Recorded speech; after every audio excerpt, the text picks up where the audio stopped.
वो आंटी ने जहर खा के सुसाइड कर ली और मुंह से झाग छूट रहे, वाइट वाइट झाग पूरे मुंह से निकल रहे हैं उनके झाग। मेरी नजर पड़ी कि उसी रूम में साइड में चेयर है जहां पे वो डेड बॉडी थी।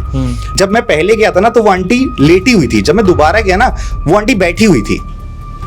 अब जब हम मेरे घर के पास पहुंचे तो वो मेरे घर के 4th फ्लोर पे बैठी हुई और वहां बैठ के हंस रही है। पंडितों को और बड़े बड़े लोगों को दिखाया वो आत्मा शांत नहीं हो सकती क्योंकि उसकी इच्छाएं अधूरी है तो उसे कोई शांत नहीं कर सकता। रात को 12:30 बजे 1 बजे आप रोड पे चल रहे हो, 10 फीट के बम्बू में एक नंगी औरत बाल खोले काली आपके सामने खड़ी हो जाए, क्या होगा उसके बाद आपका? जैसी मम्मी वॉशरूम यूज करी तो उनको लगा पीछे से ना किसी ने झपट्टा मारा उनपे गरम गरम दूध में। मेरी मम्मी उस चमचे की जगह अपने हाथ ऐसे इस्तेमाल कर रही, कभी भाई अपने मतलब रात को अचानक से उठ के बैठ जाए, हंसने लग जाए, कभी भाग के छत पे चली जाए। तो उसने बोला मैं एक शर्त पे जाऊंगी, ये बच्चा दे दो मुझे। बच्चा चाहिए। जिसने छोड़ा वो भी मर गया, जिसने छुड़वाया वो ही मर गया। भाई क्या निवारण करें? वो कर्ण पिशाच नहीं सिद्ध करा के गया था कोई। फटे हुए कपड़ों में दिख जाती है कभी कभी, मतलब वो जीवित नहीं बाहर निकाल लेती है और वो कच्चा चिकन खा रही। भाई कह रहा मुझे ऐसा लग रहा कोई औरत पीछे से भागती हुई आ रही है। उन्होंने बोला शीतल की तो डेथ हो गई। शीतल तो 6 दिन पहले मर चुकी है। जय श्री राम दोस्तों, आप सभी का स्वागत है अक्षय वशिष्ठ हॉरर शो पे, जहां पर हम बात करते हैं गोस्ट एक्टिविटीज, पैरानॉर्मल एक्टिविटीज और ऐसी बहुत सारी एंटिटीज के बारे में, जैसे कि भूत प्रेत, कच्चा कलवा, ब्रह्म राक्षस, कर्ण पिशाचनी। हमारी हमेशा से कोशिश रहती है कि आपके सामने हम कुछ ऐसे गेस्ट या ऐसे सब्सक्राइबर लेके आए जिनके साथ ये रियल इंसिडेंट खुद के ऊपर बीते हों या उन्होंने किसी के किस्से आसपास से सुने हों, जो आपके सामने बताएं, जिससे आपका थोड़ा सा पैरानॉर्मल पे थोड़ा सा भरोसा बढ़े। लेकिन सबसे मजा तब आता है जब हमारे सामने एक ऐसा इंसान आता है जो कि अपना खुद का यूट्यूब चैनल भी स्टार्ट कर रहा है। मतलब आज हम उनकी जर्नी को भी जानेंगे कि कैसे उन्होंने पैरानॉर्मल के ऊपर यकीन किया, कैसे उनके साथ चीज़ें हुई, उनकी मम्मी के साथ भी कुछ चीज़ें हुई, उनके घर में भी ऐसी बहुत सारी चीज़ें हुई। तो इनका नाम है रणविजय सिंह और ये कश्मीर के रहने वाले हैं, फिलहाल यूपी से बिलोंग करते हैं और HR कंसल्टेंट है, अभी कंसल्टेंसी रन कर रहे हैं। तो वक्त न ज़ाया करते हुए सीधा रणविजय भाई से मिलते हैं। भाई कैसे हैं आप? बढ़िया भाई, मैं बिल्कुल ठीक हूँ, आप बताइए। मैं ठीक हूँ भाई। सबसे पहला क्वेश्चन जो हमारे गेस्ट से रहता है कि आपको इन चीज़ों पे यकीन कैसे हुआ, पैरानॉर्मल चीज़ों पे? मैंने अपनी लाइफ में खुद चीज़ें फील करी है, मैंने काफ़ी रियल इंसिडेंट देखे अपनी लाइफ में, खुद मेरे साथ हुए हैं। तो उसके बाद मुझे यकीन हो गया कि हाँ ये लाइफ मतलब ये चीज़ें होती हैं। और मैं काली माता को बहुत ज़्यादा पूजता हूँ, तो वो भी शायद मैं उनकी पूजा करने का भी रीज़न मेरा यही है कि जब मेरे साथ ये लाइफ में इंसिडेंट हुए तो मुझे ये लगा कि हाँ यार ये अगर नेगेटिव है तो पॉजिटिव भी है। तो मैंने उनकी पूजा करनी स्टार्ट करी और मुझे लगता है कि वो जो चीज़ें नेगेटिव मेरे साथ हो रही थी या कभी भी हुई है लाइफ में, वो कहीं ना कहीं ख़त्म हो गई हैं उसके बाद। और अब शायद मैं बहुत सही फील करता हूँ, तो वो काली माता की पूजा के बाद ही है। तो ये चीज़ हुई है मेरे साथ अब तक। तो भाई आगे बढ़ने से पहले मैं जानना चाहूँगा कि क्या आपके फैमिली वाले भी इस चीज़ पे कभी बिलीव करते आए हैं? क्योंकि मैंने सुना है कश्मीर से जो लोग हैं वो बहुत कम बिलीव करते हैं इन सब पैरानॉर्मल चीज़ों पे। नहीं, कश्मीर में देखो, कश्मीर का बिलीव एक अलग है। कश्मीर की वहाँ पे मुस्लिम ज़्यादा लोग रहते हैं, तो वो भूत वगैरह में यकीन नहीं करते हैं। वहाँ पे जो यकीन किया जाता है वो जिन पे किया जाता है। जैसे हमारे यहाँ पे अगर हम जैसे हमारे यहाँ ब्रह्म राक्षस हो गया, आपने सुना होगा, या भूत हो गया, तो उनके यहाँ जो सेम चीज़ है उसको जिन कह दिया जाता है। अगर वहाँ पे जैसे हमारे यहाँ पे मान लो अभी हम दिल्ली में, अगर हमारे यहाँ किसी औरत पे कोई आत्मा आ गई तो उसको उसमें क्या कहा जाएगा कि फीमेल जिन आ चुकी है या फिर मेल जिन आ चुका। तो ये डिफ्रेंशिएट कर सकते हो आप कि मेल और मतलब हमारे का जो हमारे भूत है वो उनके यहाँ पे उसको जिन के नाम से बोला जाता है। तो उनके यहाँ आत्मा नहीं कही जाती, उनके यहाँ पे कहा जाता है कि एक अलग दुनिया से एक अलग चीज़ आ गई है। तो वो आत्मा वाला कॉन्सेप्ट हटा दो आप, हिंदू में होता है और मुस्लिम में मेरे को जहाँ तक लगता है वो जिन वाला कॉन्सेप्ट होता है। ऐसा नहीं है कि वो लोग उनके यहाँ पे भूत पिशाच ऐसी चीज़ एक्टिविटी होती नहीं है। इवन मैंने जहाँ तक देखा है वो ज़्यादा है वहाँ पे। अच्छा। वहाँ पे वो बहुत ज़्यादा होता है। कश्मीर में वो काफ़ी ज़्यादा है वहाँ पे। तो मतलब मैंने खुद कश्मीर का एक इंसिडेंट है वो बता दूंगा आपको। तो वहाँ पे जो मैंने देखा वहाँ पे हमारे बराबर ही मतलब ये मान लो भूत वाली एक्टिविटी काफ़ी होती है। कश्मीर का रीज़न मैं बताता हूँ, क्योंकि आपको पता है पाकिस्तान का बॉर्डर लगता है, टेररिस्ट एक्टिविटी होती है, तो शायद यहाँ से 10 गुना ज़्यादा लोग वहाँ मरते हैं। अब आप खुद बताओ, जहाँ पे लोग ज़्यादा अगर मर रहे हैं तो वहाँ पे भूत वगैरह होंगे या नहीं होंगे, आत्माएं होगी नहीं होगी। एक बम ब्लास्ट हुआ, 200 लोग मर गए, ठीक है। एक टेररिस्ट आया, उसने आके, अभी आपको पहलगाम वाला अटैक पता है, वहाँ पे अटैक उन्होंने गोली मार दी। तो क्या वो लोग जो वहाँ घूमने गए थे, आपको लगता है कि वो उनको पता था कि वो मरने वाले हैं? तो उनकी आत्मा, आपको लगता है कि वहाँ से वो नॉर्मली चली जाएंगी वहाँ से? तो वहाँ ये एक्टिविटी, भूत एक्टिविटी ज़्यादा है हमारे कंपैरिजन में। तो वैसे आपने बताया जैसे कि आपका जो ज़्यादातर आपका रहना वगैरह जो है वो आसाम से हुआ है आई थिंक। देखो बचपन में मैं आसाम में रहा था, जो मेरे फादर है बीएसएफ में है, तो उनका ट्रांसफ़र होता रहता था। तो स्टार्टिंग में जब मैं काफ़ी छोटा था तो हम आसाम में थे, उसके बाद उनका ट्रांसफ़र कश्मीर में हो गया, कश्मीर के बाद फिर हम दिल्ली आ गए थे। तो ये चलता रहा है हमारा। वैसे आसाम के बारे में जो कहावतें सुनने को मिलती हैं मायोंग के बारे में या फिर ऐसी ऐसी चीज़ों के बारे में, आपने कभी सुना है उनके बारे में? आसाम का तो मेरे पास एक रियल इंसिडेंट है, और अगर आप चाहो तो मैं आपको बता सकता हूँ आसाम चलिए का। कोई नहीं, हम आसाम से ही शुरू करते हैं। तो आसाम का मैं आपको बताता हूँ। मैं शायद उस टाइम पे काफ़ी छोटा था, मतलब ये मान लो 5th 6th 7th 8th class के आसपास था, क्योंकि मैंने अपनी 5th 8th क्लास तक वहाँ से स्कूलिंग करी है। तो आसाम में ये इंसिडेंट हुआ कि काफ़ी मैं छोटा था, तो हमारे एक साइड में एक आंटी रहती थी, मंडल आंटी। जो लोग आसाम से बिलोंग करते हैं वहाँ सरनेम होते हैं मंडल, चक्रवर्ती, मोंडल। हाँ मोंडल चक्रवर्ती। तो एक मोंडल आंटी थी, तो उनके हस्बैंड का अफेयर था बाहर, ठीक है। अच्छा। उनका अफेयर चल रहा था बाहर, तो हमारे बीएसएफ क्वार्टर्स थे वहाँ पे। तो बीएसएफ क्वार्टर का मैं आपको बता रहा हूँ क्वार्टर्स के बारे में, क्योंकि आगे वो होने वाला है। तो क्वार्टर्स क्या होते हैं कि एक first floor, second floor, third floor. तो फर्स्ट फ्लोर जो होता है वो ऐसा होता है कि अगर आप उसकी बालकनी में किसी बंदे को अपने यहाँ चढ़ा के अगर आप उसको चढ़ाओगे तो चढ़ जाएगा वो, ऐसा होता है। तो वो मोंडल आंटी थी, तो अंकल का बाहर किसी सिविल में किसी औरत के साथ अफेयर चल रहा था।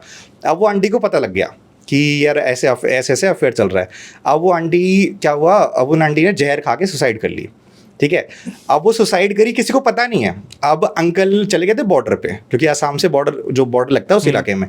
अब क्या हुआ, मेरी मम्मी, जैसे नेबर्स थे हम उनके, तो अब वो मम्मी कह रही कि उनका छोटा सा बेबी था, 8-9 महीने का बेबी था उनका। तो मम्मी कह रही है मोंडल आंटी बाहर नहीं आती हैं, ठीक है, और दिख ही नहीं रही, और बाहर कहीं गई भी नहीं है, घर पे ही थी अभी, तो 2-3 दिन पहले दिख रही थी। तो आंटी ने बोला, तो भाई क्या हुआ, हमारे 7-8 जो मतलब वहाँ पे 10-12 फैमिली थी वो इकट्ठी होगी, नॉक कर रहे हैं।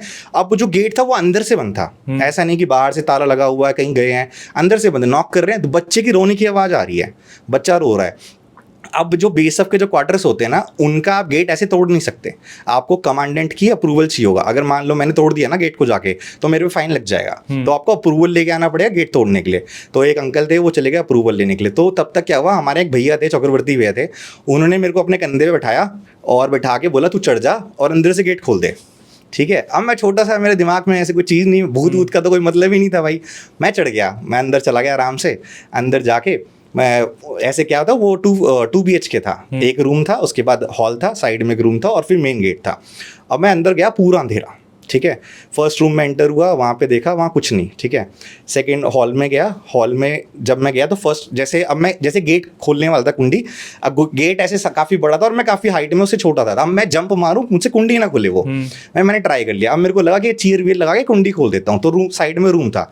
मैं वहाँ गया, वहाँ वो आंटी डेड पड़ी हुई है, ठीक है, और वो काली भी बहुत थी भाई, ठीक है। उनका बच्चा साइड में लेटा हुआ और मुंह से झाग छूट रहे, वाइट झाग पूरे मुंह से निकल रहे हैं उनके झाग। अब मेरी देख के हालत ख़राब, अब छोटा सा मैं वैसे ही, ठीक है। अब वो आंटी मतलब पूरा मतलब ये मान लो वो शायद दूध पिलाने की उसमें थी, तो ऊपर का वो सब दिख रहा था, और वो आंटी ऐसे लेटी, बच्चा साइड में लेटा और रो रहा है काफ़ी ज़ोर से। अब मैंने देखा, मेरी हालत ख़राब। अब भाई चीयर तो कौन ढूंढे वहाँ से, भाई मैंने फिर भी हिम्मत करी, मैंने कहा यार कैसे भी करके गेट खोल देता हूँ। मैं जैसे ही थोड़ा सा बाहर गया तो मेरी नज़र पड़ी कि उसी रूम में साइड में चेयर है जहाँ पे वो डेड बॉडी थी। मैं वापस गया तो मैंने नोटिस, जब मैं पहले गया था ना तो वो आंटी लेटी हुई थी, जब मैं दोबारा गया ना वो आंटी बैठी हुई थी, ठीक है। बैठी हुई कैसे, मतलब कि ऐसे आंख नहीं खुली, ऐसे करके बैठी हुई है, ऐसे करके। अब उसको देख के मेरी बुरी हालत हो गई, मैंने नहीं खोली कुंडी मुंडी, मैं सीधा गया बालकनी से नीचे कूद गया भाई। मेरे ये छिल गए, पूरे पैर छिल गए, पूरे कोनी वोनी छिल गई, ठीक है। उधर आंटी ने हल्ला कर दिया, आंटी बोलती क्या हो गया बेटा, क्या हो गया। मेरी हिम्मत ही नहीं भाई बताने किसी को क्या हो गया। तो पहले तो 5-10 मिनट बैठा रहा, मैं पानी वानी पिलाया, फिर मैंने बोला ऐसे ऐसे आंटी ने जहर खा लिया है और उनके मुंह से तो झाग निकल रहा है। फिर भाई इतने में उन्होंने, फिर किसी ने नहीं देखा कि अप्रूवल, क्योंकि डेथ वाला सीन था, उससे पहले पता नहीं था लोगों को। तो भाई लोगों ने गेट तोड़ा, गेट तोड़ के वो डेड बॉडी बाहर निकाली, अंकल को इन्फॉर्म किया, तो अंकल आए और वो लेके चले गए वहाँ से, बच्चे को लेके चले गए, ठीक है। अब ये इंसिडेंट यहाँ ख़त्म हो गया था, वो डेड बॉडी देखने का। अब वो आंटी की डेथ के बाद आसाम में क्या होता है, वो बन गई थी बम्बू वाली चुड़ैल, बम्बू वाली चुड़ैल। हाँ, अब ये बम्बू वाली चुड़ैल आसाम का कॉन्सेप्ट है, मैंने वहां सुना था और ये वाला मैं देखा था। अर्बन लेजेंड है तो। ये काइंड ऑफ अर्बन लेजेंड है क्योंकि उनकी इच्छा अधूरी रह गई थी और बच्चा था। देखो एक शादी हुई है भाई, शादी हुई है, शादी के बाद बच्चा पैदा हुआ, बच्चे को बड़ा करना है उनको, ठीक है। एक कितनी मतलब एक कितनी ख्वाहिशें होंगी उनकी ज़िंदगी में, कुछ भी पूरा नहीं हुआ, पति ने धोखा दिया। अब क्या किस हीट ऑफ द मोमेंट में उसने सुसाइड कर ली तो समझ नहीं सकते। तो उनके दिमाग में चल रहा था जो भी था।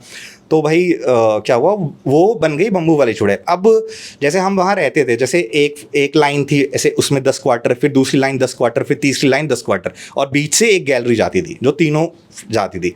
अब क्या सीन हुआ, अब हमें मेरी मम्मी को और हमें काफ़ी पता लगा कि ऐसे भाई ऐसे मंडल आंटी रात को घूमती है, ठीक है, बिना कपड़ों के, और बम्बू पैरों के नीचे बम्बू रहते थे और उनकी हाइट हो जाती थी कम से कम 15 फीट। 15 फीट की हाइट पे वो रहती थी, ठीक है। तो भाई अब मेरे साथ तो ऑलरेडी ऐसा हो चुका था कि मैं मम्मी पापा के रूम में सो रहा था। मेरी तो बुरी हालत थी उस टाइम पे, मैं तो देख चुका हूँ, मेरा ट्रॉमा हो गया था मेरे साथ, ठीक है। मैं भाई मेरी इतनी हिम्मत नहीं कि मैं जाके पता कर मतलब देख लूँ क्या करूँ। तो भाई ऐसे करके 10-15 दिन, 20 दिन, 25 दिन निकल गए, काफ़ी टाइम हो गया। तो एक दिन एक आंटी थी, तो मतलब हमारा काफ़ी अच्छा उनके साथ रिलेशनशिप था। उनकी एक लड़की थी, एक लड़की एक लड़का थे। तो मम्मी ने बोला कि भाई पनीर की सब्जी बनाई है, विजय तू दे के आ जा इनको, ठीक है। अब मैं भूल गया, मेरे दिमाग से निकल गया अभी कोई कौन खत्म हुआ कौन खत्म नहीं हुआ। भाई मैं पनीर की सब्जी लेके जाके दे, रात को 9 साढ़े 9 का टाइम हो रहा, मैं सब्जी दे के ले आया, दे के उनको दे दी, पकड़ा दी, मैं वापस आ रहा हूँ। जब मैं वापस आ रहा था तो उनके वो बीच में उन्हीं का वो घर था पड़ता था, वो भाई अपनी बालकनी में बैठी और नीचे बम्बू लटक रही है और मेरे को बोल रही बंगाली में, उन्होंने पता नहीं क्या बोला कि आमी को ना खिलाओ करके कुछ ऐसे बोला मेरे को, ठीक है। अब वो एग्जैक्ट मुझे वर्ड्स याद नहीं है कि मुझे ही नहीं खिलाएगा क्या पनीर की सब्जी, वो हिंदी में उसका ये मीनिंग था। भाई उसके बाद मेरी इतनी हिम्मत नहीं हुई कि मैं उसको उनके वहाँ से क्रॉस कर जाऊँ नीचे से, मैं भाग गया वापस जिनके घर गया था, उनके घर भाग गया भाई। मैं उनके घर में जाके बताया मैंने, वो नेपाली थे, उनके घर में मैंने बताया, मैंने कहा आंटी मेरे को ना घर छोड़ दो, ऐसे ऐसे मैंने उनको देखा है। अब वो विश्वास ना करें मेरा, वो कहते हैं ऐसा थोड़ी ना होता है, ये कोई भूत भूत नहीं होता बेटा, हमने सुना है बट ऐसा कुछ नहीं है। तो उनकी जो बड़ी लड़की थी वो 12th में थी, तो उसने बोला भाई मैं छोड़ देती हूँ तेरे को। मैंने कहा छोड़ दो भाई दीदी। तो हम आए, उनका क्रॉस करा आराम से। अब जब हम मेरे घर के पास पहुंचे तो वो मेरे घर के 4th फ्लोर पे बैठी हुई और वहां बैठ के हंस रही है और भाई दीदी की भी हालत खराब, मेरी भी हालत खराब, हम दोनों भागे मेरे घर, ठीक है, घुस गए भाई मेरे घर में। अब दिक्कत क्या आई बताओ सबसे बड़ी, अब दीदी को घर कौन छोड़ गया अब दीदी तो मेरे साथ आ चुकी है। अब भाई दीदी कह रही मैं नहीं जाऊंगी, मेरी मम्मी को कह रही आप छोड़ के आ जाओ मुझे।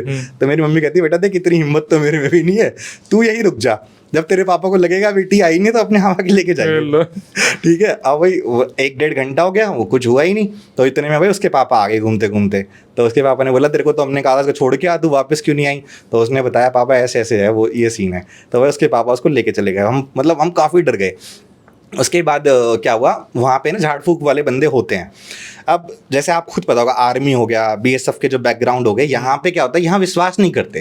अगर आप किसी को जाके बोलोगे ना कि यार भूत है इधर, ये अपार्टमेंट्स में भूत आ गया, कोई भी आपकी बात नहीं मानने वाला। तो वो क्या हुआ, वहाँ की जो वहाँ रह रहे थे, अब क्या सीन होता है कि आप जो बीएसएफ का जो ऐसे एरियाज होते हैं वहाँ बाहर रहना अलाउड नहीं है। आप गवर्नमेंट क्वार्टर छोड़ नहीं सकते, आपको अलाउड नहीं है, या तो आपको ट्रांसफर हो जाए वहाँ से, ठीक है, या तो आप भाई अपने वापस, जैसे मान लो फॉर एग्जाम्पल आप मुजफ्फरनगर के हो, तो जैसे मैं हूँ, तुम वापस अपने गाँव चले जाओ और आपके हस्बैंड आपको छोड़ दें। तो ये वाला सीन बनता है। तो भाई अब क्या हुआ, 10-15 फैमिली ने एक भाई बंदे को बुला लिया, वहाँ के तांत्रिक को बुलाया। तो उसने बोला कि मैं देखता हूँ उसको क्या सीन है। तो आपका कहने का मतलब है कि गांव में अब लगभग सभी को वो दिख रही थी? गांव नहीं, कैंपस था वो, जो कैंपस था, वहाँ पे सबको ही दिख रही थी। बस ये मान लो जो फौजी ड्यूटी करता था ना, जो वैसे उसको नहीं दिखे। फौजियों में आपको एक चीज बताता हूँ, अगर ना पता हो भाई, आपके जो लोग भी सुन रहे हैं, जो फौजी बेल्ट पहनते हैं ना, वो लोहे की और चमड़े की बेल्ट होती है। अगर वो किसी भी भूतिया इलाके में घुस जाए ना, उन्हें भूत नहीं डरा सकता। ये ऐसा कहा जाता है कि फौजी की बेल्ट, मतलब हमारे पापा की बेल्ट को हम रख के सोते थे जब मेरे पापा नहीं थे, सेफ्टी के लिए, कि हम डरेंगे नहीं कि घर में ना घुस जाए, ठीक है। तो एक ये कहा जाता है कि फौजी की बेल्ट में पता नहीं वो चमड़ा और लोहा ऐसा होता है कि जिससे नेगेटिव एनर्जी उनकी तरफ नहीं आती, क्योंकि फौजी की ड्यूटी कहाँ कहीं भी होती है, आपको पता है, बॉर्डर में, जंगल में, तो उनको वो भूत दिखता नहीं है कभी, ठीक है। ये वाला सीन था। तो उसके बाद भाई उन्होंने बुला लिया तांत्रिक को, भाई बढ़िया वाना तांत्रिक था। तो उसको बोला कि क्वार्टर में जाके, उसने बोला मैं क्वार्टर में जाके चेक करता हूँ। तो वो क्वार्टर में गया, उसने जाके भाई वहाँ पे चेक वेक करा। तो जाके 10 मिनट में भागता हुआ आया वापस। 10 मिनट में, ठीक है भाई। उसके पूरे मतलब मुंह पिटा हुआ उसका लाल, और उसकी भाई पीछे से शर्ट पटी हुई। उसने बोला कि इस औरत को निकाल कोई नहीं सकता, कोई नहीं निकाल सकता। अगर इस क्वार्टर में कोई भी रहने के लिए आ गया, ठीक है, वो बंदा भागेगा छोड़ के, ठीक है। अब भाई हमने अपने पापा को बताया, तो लकीली मेरे पापा का ट्रांसफ़र उस टाइम वहाँ से कश्मीर हो रहा था, तो हम छोड़ के आ गए। हम तो कश्मीर आ गए 10-15 दिन बाद। मतलब हम वहाँ से अपने होम टाउन ही आ गए। जो एक रूल था ना कि आप वहाँ नहीं रह सकते तो अपने होम टाउन रह लो, तो मेरी मम्मी ने कहा हम होम टाउन ही रह लेंगे भाई, यहाँ हमारे रहना बस की नहीं है। बेशक से स्कूल छूटता और छूट जाए बच्चे का, हम आ गए अपने होम टाउन। तो हमने उधर जो नेपाली आंटी थी उनको फ़ोन करा, हमने उनको पूछा भी आपका क्या सीन चल रहा है, तो बोलते बेटा हम नेपाल आ चुके हैं। वो भी हम भी नेपाल आ चुके हैं। उस पूरे 3 बिल्डिंग में एक बंदा नहीं रहता।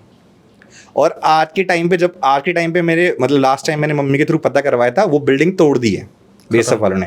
जो बीएसएफ मानती नहीं है ना भूत वगैरह को, वो बिल्डिंग तोड़ के वहाँ बीएसएफ का मंदिर बनाया। आपको पता है वहाँ मंदिर बनाया, जो कि मंदिर अलग जगह पे था, वहाँ से मंदिर हटा के हनुमान जी का मंदिर बनाया उस जगह पे, ताकि वो नेगेटिव जो उसका प्रभाव है कम हो जाए। क्योंकि कितने पंडितों को और बड़े बड़े लोगों को दिखाया, वो आत्मा शांत नहीं हो सकती, क्योंकि उसकी इच्छाएं अधूरी है, तो उसे कोई शांत नहीं कर सकता। तो ये मेरा आसाम का किस्सा था भाई। बैम्बू वाली चुड़ैल बहुत तेरी भाई। अभी भी जब याद करते हो तो कैसा दृश्य? अभी मेरे गूज़बम्प खड़े हो गए उसको सुन के भाई। थोड़ा सा फिर भी दृश्य बताओ कि मतलब कैसे पैर पे कुछ बंधा होता है, बैम्बू लटके होते हैं। ऐसा होता है जैसे मान लो एक इंसान है और वो कोई 10 फीट के 15 फीट के बम्बू पे खड़ा हो जाए। हाँ। जो आपने देखा होगा ना कलाकृति करते हैं लोग, डंडे पे चलते हैं। हाँ। वो बम्बू पे चलती है, और कुछ ऐसा नहीं कुछ बंधा हुआ है, एक नॉर्मल बम्बू है जिसको वो अपने आप चला रही है, और पूरी नंगी होगी और काली होगी, और भाई बाल पूरे खुले होंगे। और रात को 12:30 बजे 1 बजे आप रोड पे चल रहे हो, 10 फीट के बम्बू में एक नंगी औरत बाल खुले काली आपके सामने खड़ी हो जाए, क्या होगा उसके बाद आपका? उसके बाद कुछ नहीं, वो करेगी जो करेगी। तो हम नहीं कर सकते भाई। तो हमारे पास इतनी हिम्मत थी कि हम कैसे हिम्मत करके भाग गए वहां से अपने। क्या उम्र रही होगी उस टाइम पे? उस टाइम पे मैं बस 5th क्लास के आसपास था। तुम तो बहुत तगड़े टॉर्चर से निकले उस टाइम। वो मतलब ये मान लो उसके बाद मैं सोता नहीं था, फीवर हो गया था मुझे, तो फीवर हो गया था। लेकिन ये कि थोड़ा सा उससे पहले भी एक एक्सपीरियंस ऐसा मेरे साथ हो चुका है लाइफ में, मतलब मेरे पैदा होने से पहले ही, कि हाँ मम्मी के साथ जो हुआ था वो थोड़ा मेरे को इफेक्ट करता है, तो मेरे को नेगेटिव एनर्जी जो होती है ना इम्पैक्ट नहीं कर पाती हैं। चलो ये वाला स्टार्ट करते भाई अब। तो मैं ये वाला बताता हूँ आपको। तो मेरी मम्मी की शादी तय हो गई थी। तो ऐसा था कि मान लो 1 हफ्ते बाद मेरी मम्मी की शादी है, तो हम बेसिकली मुजफ्फरनगर के, मेरी मम्मी शामली की है, उत्तर प्रदेश में जो लोग होंगे उनको पता होगा। तो मेरी बुआ घर आई हुई थी मेरी मम्मी से मिलने के लिए। तो मेरी मैं एक चीज़ वैसे आगे बढ़ने से पहले पूछना चाहता हूँ कि आप कश्मीर के हो, मुजफ्फरनगर यूपी के हो? देखो मैं मुजफ्फरनगर यूपी से बिलोंग करता हूँ, ठीक है, पर मैं जो मेरी 5th क्लास तक मैं असम में था। हाँ। उसके बाद मैं अपनी पूरी ग्रेजुएशन तक कश्मीर में था। जब वो बात हुई यहाँ से शिफ्ट हो गए थे। हाँ, उसके बाद जब हम असम से आए हम कश्मीर में चले गए थे। और ये जो भी मैं इंसिडेंट सुना रहा हूँ ये मेरे पैदा होने से पहले का है, और जब तक मैं मैच्योर हुआ मैं पूरा कश्मीर रहा हूँ। इवन मैं अपने होम टाउन 2-3 साल में एक बार गया हूँ, यूपी। हाँ यूपी जो मुजफ्फरनगर है वो, वहाँ पे मैं गया हूँ। वहाँ मेरे पापा हैं, वहाँ की मम्मी है, बट मैं ऐसे गया हूँ कि 2 साल में 10 दिन या 3 साल में 20 दिन। तो अब ये मान लो वो मेरा होम टाउन समझना, तो समझ लो आज भी मैं इतना जाता नहीं हूँ, उससे ज़्यादा तो मैं दिल्ली का हो गया हूँ। अब किस्सा स्टार्ट करो भाई। तो भाई किस्सा ये है कि जो मेरी मम्मी थी उनकी शादी तय हो गई थी मेरे पापा के साथ। तो 1 हफ्ता बचा हुआ था। मेरी मम्मी मेरी बुआ के बहुत क्लोज थी, और मेरी बुआ की जो शादी हो रखी थी वो हरिद्वार में हो रखी थी। हरिद्वार तो आपको पता ही है काफ़ी फेमस है। तो 1 हफ्ते पहले मेरी मम्मी आ गई, मेरी बुआ जो है मेरी मम्मी के घर आ गई। तो उन्होंने मेरे नाना को बोला कि अभी तो उसकी शादी होने वाली है, इसको मेरे पास भेज दो। तो मेरी मम्मी की एक बेस्ट फ्रेंड थी, वो मेरी बुआ की चाची की बेटी थी। मेरी बुआ है ना, उनकी मतलब मेरी बुआ की जो उनकी बुआ का जो पति हो गया उनके भाई की वो उनकी बेटी लग गई। तो वो हमेशा मेरी मम्मी के से मतलब बुआ के साथ, जब मेरी बुआ आती थी तो वो हमेशा आती थी बचपन से, मतलब उनका साथ खेलना वेलना सब कुछ। तो मेरी मम्मी ने बोला भाई मेरी शादी तय, और उसकी भी शादी तय हो गई थी 2 हफ्ते बाद, उसकी चाचा की बेटी की, हाँ उसकी भी शादी, और मेरी मम्मी की बेस्ट फ्रेंड थी वो। 2 हफ्ते बाद उसकी शादी थी। तो मेरी बुआ ने बोला भाई इसको घर भेज दो, हमारे साथ यहाँ भेज दो हरिद्वार। तो मेरे नाना ने मना कर दिया कि भाई शादी का 1 हफ्ता बचा है, क्या पता ऊट पटांग कोई चीज़ें हो जाए, तो हम भेजेंगे नहीं, क्योंकि भाई रिस्क है। उस टाइम पे बसों में ट्रैवल था, तो भाई कुछ हो जाए। तो ना मेरी मम्मी मानी ना मेरी बुआ मानी, भाई वो चले गए। मेरी मम्मी को था मैं दोस्त से भी मिल लूँगी, ठीक है। तो भाई मेरी मम्मी वहाँ चली गई। अब मेरी मम्मी वहाँ गई फर्स्ट डे, तो मेरी मम्मी बोल रही कि उनकी फ्रेंड का नाम मुझे आज तक मम्मी ने भी नहीं बताया। तो मुझे पता ही नहीं एग्जैक्टली नाम क्या है। तो मेरी मम्मी ने उनको बोला कि भाई वो आ नहीं रही है मुझसे मिलने के लिए, कुछ भी नाम ले लो आप, XYZ, आगे कहानी में काफ़ी आने वाला है। शीतल डाल दो। शीतल। तो उन्होंने बोला शीतल मुझसे मिलने नहीं आ रही है। तो मेरी बुआ ने बोला अरे आ जाएगी, क्या टेंशन ले रही है, अब तो तू रुक रही है 2-3 दिन, आ जाएगी, बोल देंगे। फिर भाई पहला दिन हो गया, नहीं आया। तो मेरी बुआ की दुकान थी घर के बाहर ही, मेरे फूफा जी नहीं है तो बुआ जी दुकान चलाती थी परचून की। भाई पहला दिन निकल गया, वो आई नहीं। अब मेरी मम्मी जो गई थी वो मिलने उससे गई थी, बुआ तो घर रहती नहीं, तो अकेले पड़े पड़े क्या करे। भाई सेकेंड डे हो गया, वो ना आए, ठीक है। अब थर्ड डे मेरी मम्मी को निकलना था वहाँ से। तो मेरी मम्मी ने फिर से बुआ से पूछा यार शीतल नहीं आ रही भाई, यहाँ तो घर पे तो आई नहीं रही है, मैं आई उससे मिलने के लिए हूँ। तो वो बोले कि नहीं भाई वो पता नहीं किस बात का एटीट्यूड है, नहीं आ रही तो छोड़, तू अपना निकल। तो मेरी बुआ बोलती मैं शॉप पे जा रही हूँ और थोड़ी देर में आऊँगी। तो 2 घर छोड़ के ही घर था उसका, और मेरी बुआ जाने नहीं देती थी शीतल के घर पे। शीतल के घर पे, कहते नहीं तू जाएगी नहीं। अब मेरी मम्मी को लगा आज तो मैं जा रही हूँ, मेरी मम्मी रेडी हुई बढ़िया वाली, मतलब निकलने के लिए। और वहाँ पे क्या था, मेरी बुआ जब मम्मी वहाँ गई थी तो उनकी कुछ वो मेकअप के कुछ होते ना कि हाँ भाई 1-2 मेकअप की सेटिंग यहाँ से ले लेंगे, तो बढ़िया मेकअप वेकअप कर रखा था, बढ़िया परफ्यूम लगा रखा था। मेरी मम्मी पहुंच गई उनके घर, उनको जाके पूछा उसकी मम्मी से कि आंटी शीतल कहाँ है, इतना एटीट्यूड दिखाती है, ये तो मेरे से मिलने ही नहीं आ रही। उन्होंने बोला शीतल की तो डेथ हो गई, शीतल तो 6 दिन पहले मर चुकी है, ठीक है। और मेरी बुआ को पता था पर वो बता नहीं रही थी, इसी चक्कर में नहीं बता रही कि सदमा लग जाए, सदमा ना लग जाए, शादी है, अब शादी करके चल जाएगी तो फिर तो पता नहीं कब के कब पता लगेगा, ठीक है। अब भाई मेरी मम्मी का हालत खराब। उन्होंने पूछा क्या हुआ, कैसे हुआ। तो उस टाइम पे आपको काफ़ी पुरानी बात है ये, ठीक है। तो गैस वैस तो इतने थे नहीं, चूल्हे पे काम होता था। तो उस टाइम पे क्या हुआ, बारिश का दिन था, तो उन्होंने बताया कि स्टोव, पता है आपको क्या होता है, जो प्रेशर मार के पेट्रोल कैरोसिन डाल के प्रेशर। तो कहते वो शाम को खाना बना रही थी और वो स्टोव फट गया, स्टोव फटने से जल के उनकी डेथ हुई, ठीक है। अब उनकी शादी तय हो रखी थी। अब मेरी मम्मी को सुन के बड़ा बुरा लगा, तो भाई काफ़ी उनको समझाया, मम्मी ने खुद भी भाई रोना वोना मचा काफ़ी। तो मेरी मम्मी टॉयलेट गई, मेरी मम्मी को लगा कि टॉयलेट जाने की, मतलब उनको ऐसा लगा कि टॉयलेट करना चाहिए, टॉयलेट गई उन्हीं के घर में। हाँ उन्हीं के घर में। जैसे ही मेरी मम्मी वॉशरूम यूज़ करी तो उनको लगा पीछे से ना किसी ने झपट्टा मारा उन पर, मेरी मम्मी को फील हुआ। उसके बाद मेरी मम्मी कुछ भी पता नहीं है, ठीक है। तो भाई झपट्टा मारा, उसके बाद मेरी मम्मी नॉर्मल अपने वापस आ गई, ठीक है। वहाँ से डर के आ गई बुआ के पास। फिर मेरी मम्मी ने बुआ को बताया ऐसे ऐसे, मेरी बुआ ने काफ़ी डांटा उनको कि तेरे को हमने रोका था ना, तेरे को समझ में नहीं आता, तेरी शादी तय होगी, तुझे क्या जरूरत थी उनके घर जाने की। मेरी बुआ ने डांटा वाटा और कुछ काफ़ी उनको कुछ चीज़ें पहना दी कि ये माचिस वाचिस पकड़, ये सब पकड़, चक्कू पकड़, और ले आए भाई घर पे ले आए। शादी वादी भाई इधर आके शादी वादी हो गई उनकी, नॉर्मल शादी हो गई, बढ़िया सब कुछ हो गया। अब शादी के बाद मेरी मम्मी क्या करे, खाना ना खाए, ठीक है। अब जो उनका बिहेवियर है वो मेरे घर वालों को तो पता नहीं था, मेरे पापा के घर वालों को, भाई नई बहू आई है, 4 दिन तक खाना ना खाए, 4-5 दिन तक भाई खाना नहीं खाए। तो मेरे पापा समझाए खाना खा ली, ये कर ले वो कर ले, भाई खाना नहीं खा रही, कुछ नहीं कर रही।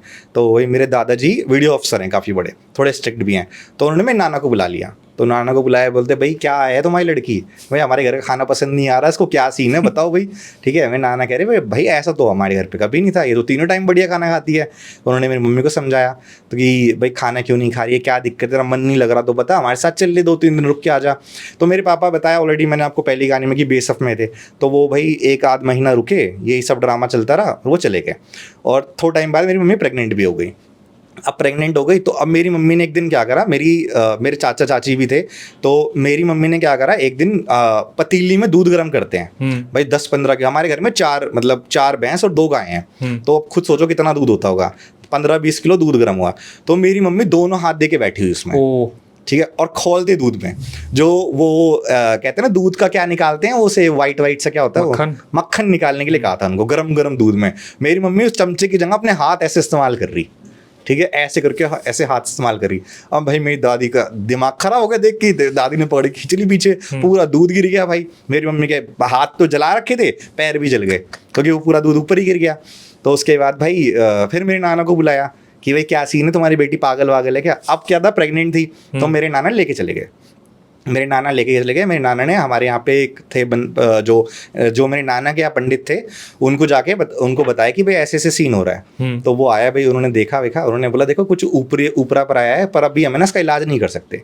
एक तो इसकी बॉडी वीक है, दूसरा ये प्रेग्नेंट है, इस टाइम पे अगर हमने कुछ कर दिया ना तो ये बच्चे को ले जाएगी साथ में, तो इसको अभी एक काम करो, इसको अपने पास रखो प्रेगनेंसी तक, घर पे मत भेजो। और मेरे पापा थे नहीं तो इतना कोई वो नहीं था, पहले ज़माने में रुक जाती थी। तो मेरी मम्मी अपना वहीं पे रुकी, डिलीवरी से थोड़ा टाइम पहले घर आई, मेरे पापा भी आ गए थे, तो मैं पैदा हो गया। अब पैदा होने के बाद मेरी मम्मी का क्या सीन है, नहा ही नहीं रही, 15-15 दिन तक भाई, 10-10 दिन नहीं नहा रही। मेरे पापा बोल रहे क्या कर ले, ये कर ले, वो कर ले। अब उनको जो धागा दिया था ना, तो धागे का ऐसा कहा जाता है कि अगर आप नदी क्रॉस कर गए या आप प्रेग्नेंट हो गए तो धागा खंडित हो जाता है। तो प्रेगनेंसी के बाद वो खंडित हो गया। अब मेरे घर वालों को थोड़ी पता था पापा के घर वालों की खंडित धागा बांधवाया नाना ने। तो फिर मेरे नाना दोबारा आए, उन्होंने भाई मम्मी के ड्रामे स्टार्ट। कभी भाई अपने मतलब रात को अचानक से उठ के बैठ जाए, हंसने लग जाए, कभी भाग के छत पे चली जाए। मेरी दादी पकड़ रही है, मेरे चाचा पकड़ रहे हैं, मेरे भाई पापा पकड़ के ला रहे हैं। तो भाई मेरे दादा ने बोल दिया भाई हम तो छोड़ रहे हैं इसको, भाई बच्चा हम रख रहे हैं और इसको इसके घर भेज रहे हैं भाई।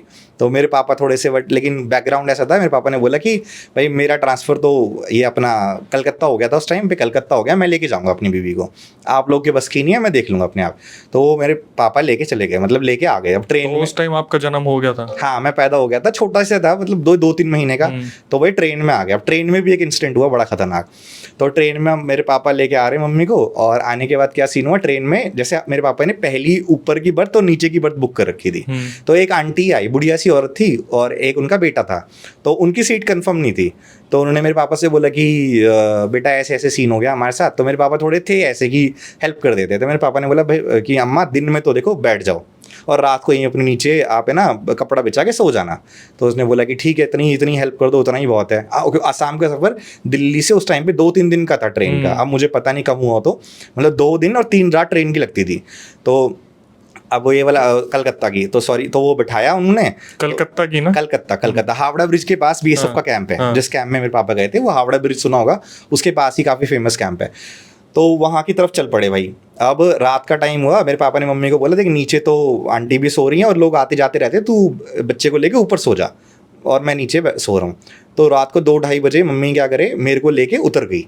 अब उतर गई मतलब सीट से नीचे उतर गई। अच्छा, मैं सोचा ट्रेन में उतर गई। अब वही करने की कोशिश हो रही है। अच्छा। तो भाई वो जो बूढ़ी अम्मा को नींद नहीं आती बेचारी को, वो पड़ी वैसी बैठी हुई, उम्र हो रखी। और उसने देखा, मेरी मम्मी का नाम बबीता है, उन्होंने देखा, उन्होंने आवाज़ लगाई, बबीता कहाँ जा रही है? मेरी मम्मी जा रही गेट की तरफ। अब रात के टाइम स्लीपर में क्या होता है, गेट को बंद कर देते हैं, लॉक कर देते हैं। अब मेरी मम्मी गेट खोलने की कोशिश कर रही है। अब वो औरत को समझ में आया नहीं आया, वो कह रही कि ये औरत कर क्या रही है? एक हाथ में बच्चा, वो भी 2-3 महीने का छोटा बच्चा लेके जा रही है। तो जैसे ही मतलब मम्मी ने गेट खोल दिया, जबकि वो बस की नहीं होता खोलना। गेट खोल के जैसे उन्होंने बाहर फेंकने की कोशिश करी ना मेरे को, उसने औरत ने आके पकड़ लिया और चिल्ला दिया। फिर मेरे पापा आए और मम्मी को शांत वांत करा के ऊपर लेटा दिया वापस, ठीक है। और मेरे पापा खुद लेके मेरे को बैठ गए। मेरे पापा बोलते अब रिस्क नहीं लेना भाई। पूरे 3 दिन तक मतलब मेरे को बॉटल का दूध पिलाया उन्होंने, मम्मी को नहीं दिया कि दूध भी नहीं पिलाना हमें इसको। भाई लेके जैसे जैसे पहुंच गए कलकत्ता में। तो कलकत्ता में हमें क्वार्टर नहीं मिला हुआ था, हम सिविल में रह रहे थे मेरे पापा।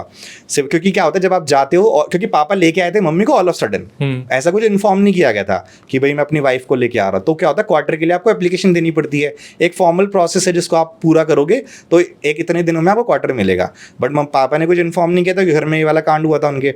तो उन्होंने भाई कैंपस के पास ही एक क्वार्टर ले लिया था, फ्लैट ले लिया था 2 BHK, और उसमें मम्मी को और मेरे को शिफ्ट करा दिया। तो भाई हम रहने लगे बढ़िया। अब मम्मी के ड्रामे वहीं वहाँ पे फिर शुरू, भाई खाना वाना ना खाए, लेकिन पापा की वो बेल्ट से वॉट रहती थी। तो जैसे ही पापा घर में घुसे ड्रामे बंद, ठीक है। अब जब तक वो ना रहे तब तक ड्रामे करें। अब जो हमारी लैंडलॉर्ड जो लेडी थी, वो भाई आपको पता है आसाम और कलकत्ता में भूत पिशाच का बहुत तगड़ा सीन होता है, उनको सब पता रहता है। तो उन्होंने मेरे पापा को बोला देखो ये तो इसके साथ तो कोई चक्कर है कुछ ऊपरी, और मैं एक बंदे को जानती हूँ, बड़ा तगड़ा बंदा है, वो है ना इस चीज़ का इलाज कर देगा, परमानेंट इलाज कर देगा आपका। तो मेरे पापा ने बोला भाई पैसे वैसे की टेंशन मतलब, जितना भी लेगा मैं देने को तैयार हूँ। तो उन्होंने बोला पैसे नहीं लेता वो, ठीक है, वो फ्री में इलाज कर देगा, वो बढ़िया बंदा है। तो मेरे पापा ने बुला लिया उसको। अब वो आया, आके उसने उसको बोला, मतलब मम्मी के अंदर उसको बुला लिया, कुछ मंत्र वंत्र से पढ़े, वो आ गए। तो उसने बोला कि भाई क्या चाहिए तेरे को, क्यों परेशान कर रही है? तो उसने बोला देखो पहली तो मेरी शादी होनी थी, मैंने एक अच्छा जीवन जीना था, ऑल ऑफ सडन मेरी डेथ हो गई, और इसकी हो गई शादी इसकी हो गई, और ये मेरे साथ बचपन से रही है, तो मैं तो खुश नहीं देख सकती इसको, मेरे को इसका पति चाहिए, ठीक है। तो उसने बोला कि उस पंडित ने बोला कि नहीं भाई पति वती तो ऐसे तो नहीं हो सकता। उसने समझाया। तो उसने बोला मैं एक शर्त पे जाऊंगी। कहते क्या शर्त है? ये बच्चा दे दो मुझे, बच्चा चाहिए, ठीक है।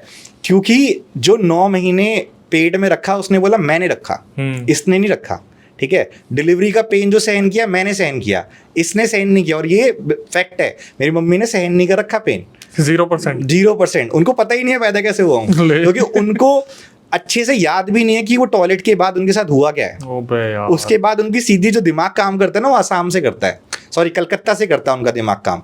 जब वो होश इलाज में आई। हो गया था, हाँ। उसके बीच में उनको हल्का हल्का याद है कि नाना के पास गई थी बीच में, या ऐसे बीच बीच में याद है, मतलब 90% चीजें उनको याद भी नहीं है मतलब वो रही शीतल थी पूरी तरीके से। पूरी तरीके से। तो उसने बोला तो पति को तो मैं छोड़ दूंगी, मैं अपने बच्चे को कैसे छोड़ दूं भाई, कैसी बात कर रहे हो आप। तो उसने बोला कि नहीं ऐसा नहीं है, तेरा ही बच्चा, तो तू उसको मारना क्यों चाह रही है। तो उसने बोला मैं साथ लेके जाऊंगी। कहते अब तो तेरी उम्र ही पूरी नहीं हुई, तू कहाँ जा रही है, तेरी उम्र जो लिखी है 80 साल लिखी हुई है। वो बंदे को नॉलेज थी बहुत बढ़िया। उसने बोला तू 80 साल के होके मरेगी, तू इसको मार देगी 80 साल, ये भी जीने वाला है, जितना भी जिएगा तो तू इसको मार के तुम दोनों भटकोगे इसके साथ। तो उसने बोला ठीक है। फिर उससे काफी बहस वहस करके उसने काफी मंत्र, उसने बोला मैं तुझे कब्जा कर लूंगा, ठीक है, मैं तेरे को कब्जा करके अपने उसमें ले लूंगा, फिर देख भाई तू मेरे अंडर में रहेगी, सिद्ध कर लो। हाँ सिद्ध कर दूंगा। तो फिर वो थोड़ा सा हल्की हो गई। तो उन्होंने बोला ठीक है मैं इसके साथ रहूंगी, इसकी प्रोडक्शन में रहूंगी, बच्चे के। हाँ इसकी प्रोडक्शन में रहूंगी, इसके साथ रहूंगी हमेशा। अगर इसके साथ कुछ नेगेटिव होगा तो मैं भाई इसके साथ हूँ, ठीक है, मैं इसको दिख सकती हूँ और किसी को दिखूंगी नहीं, ठीक है, तो मैं ये कह के जा रही हूँ। तो उसने ऐसा बोला। तो उसने बोला हमें क्या मतलब क्या प्रूफ दे रही है कि तू जा रही है, ऐसा मतलब कोई प्रूफ तो दे कि तू जा रही है। उसने बोला कि यहाँ से ना 500 मीटर तक मैं भागती हुई जाऊंगी और वहाँ पे एक बेर का पेड़ है, जब मैं इसके शरीर से निकलूंगी ना उस पेड़ पे एक भी पत्ता नहीं बचेगा, पूरा उड़ जाएगा, पूरा पूरा बेर का पेड़ नंगा हो जाएगा वो भाई। ठीक है। और ऐसा ही हुआ, वो वहां मम्मी वहां से भागी, पीछे पीछे पापा भागे, वो पंडित भागा, मकान मालिक नहीं भागी, सारे भागे पीछे पीछे, जाके देखा बेर के पेड़ पे गई, वहां से ना कांटा लिया अपनी उंगली पे मारा, वो निकल गई। ठीक है। जैसे ही खून निकला ना, सिर्फ उस पेड़ पे हवा चली है, उस पेड़ पे एक पत्ता नहीं बचा। उसके बाद वो शरीर को छोड़ के चली गई, मतलब वो शरीर को छोड़ के चली गई है। मतलब आज भी अगर मान लो अगर मेरे साथ कुछ ऐसा हो रहा है कि मैंने आपको बताया ना, मैं नेगेटिव चीज़ों को फील करता हूँ बहुत ज़्यादा। अगर मैं कहीं जा रहा हूँ, उसकी भी एक चीज़ है जो मैंने आगे फील करी थी। तो इस वजह से अगर मैं कहीं जा रहा हूँ, या मैं रात को कभी ट्रैवल नहीं करता, ठीक है, ये एक बहुत बड़ा रीज़न है। मैं पार्टीज़ में जाना अवॉइड करता हूँ। उसका सबसे बड़ा रीज़न क्या है कि मैं बहुत जल्दी आसपास की नेगेटिव एनर्जीज़ को फील कर लेता हूँ, मेरे को दिख जाती हैं वो चीज़ें। तो इस वजह से, क्योंकि कहीं ना कहीं वो मेरे साथ है, और अगर मेरे साथ कुछ उल्टा हो रहा है तो वो वहाँ पर आ जाती है, मेरे अंदर से ही वो आवाज़ आ जाती है। तो ये था एक बिल्कुल, मतलब मेरी मम्मी के साथ जो एक इंसिडेंट हुआ है, तो ये हुआ था भाई। क्वेश्चन तो यहाँ से शुरू होंगे अब। अभी बताओ कि आप जैसे शीतल माँ जी के बारे में आपने बताया, तो आपने कभी दृश्य देखा है ऐसा कि आपको लगा हो कि आसपास है? देखो मैंने नहीं देखा, लोगों ने मुझे बताया, क्योंकि मेरे अंदर आई है वो। तो मतलब ऐसे एक मैं फ्रेंड के घर गया था, तो मैं काफ़ी डिप्रेस्ड हो गया था किसी बात से, मतलब डिप्रेस्ड हो गए, मुझे लगा कि मुझे चक्कर आ गया, ठीक है। जब मैं वापस नॉर्मल हुआ, उन्होंने बोला भाई तेरे अंदर से ना एक औरत बोल रही थी, कहती अगर आज के बाद इसको तुमने परेशान कर दिया ना, तुम्हारे पूरे घर को फूंक दूंगी। तो और कहते औरत की आवाज में ही बोला। तो मेरे को ऐसा नहीं होता। हाँ, जैसे मान लो मैं घर पे सो रहा हूँ, तो कई बार लोग, जैसे कोई मान लो अपने रूम में सो रहा हूँ, कोई साइड से निकल रहा है, उनको लग जाता है जैसे कोई औरत है ना ऐसे सर पे हाथ फेर रही है, ऐसे हाथ फेर रही है, ऐसा हो जाता है लोगों के साथ, मतलब फट जाती कई बार लोग। एक बार मेरे दोस्त की फट गई थी, साइड में सो रहा था, आया तो उसको लगा कि जैसे ना कोई औरत मेरे मतलब यहाँ पे साइड में बैठी हुई है और मेरे को ऐसे ऐसे कर रही है, ऐसे ऐसे करके, रात के 2 बजे। तो ऐसा हो जाता है कई बार। अब आप कुछ ही मान लो, मैं काली माता की पूजा करता हूँ, मैं भी काफ़ी ज़्यादा करता हूँ, मतलब दिन रात करता हूँ, तो वो आ सकती हैं, या तो मेरी माँ आ सकती है। भाई माँ ही आएंगे, काली माता ने तो वो नहीं भेजा हुआ आपके पास। तो यही मान सकते हैं आप। तो वो है कि मेरे को कभी ऐसे फील नहीं होता। हाँ, मेरे को ऐसा लगता है जैसे कोई आसपास है, घर पे चल, अब मेरे लिए बहुत कॉमन सी बात है, मेरे घर में कोई चल रहा हो ना, मेरे लिए बहुत नॉर्मल बात है कि यहाँ चल रहा है।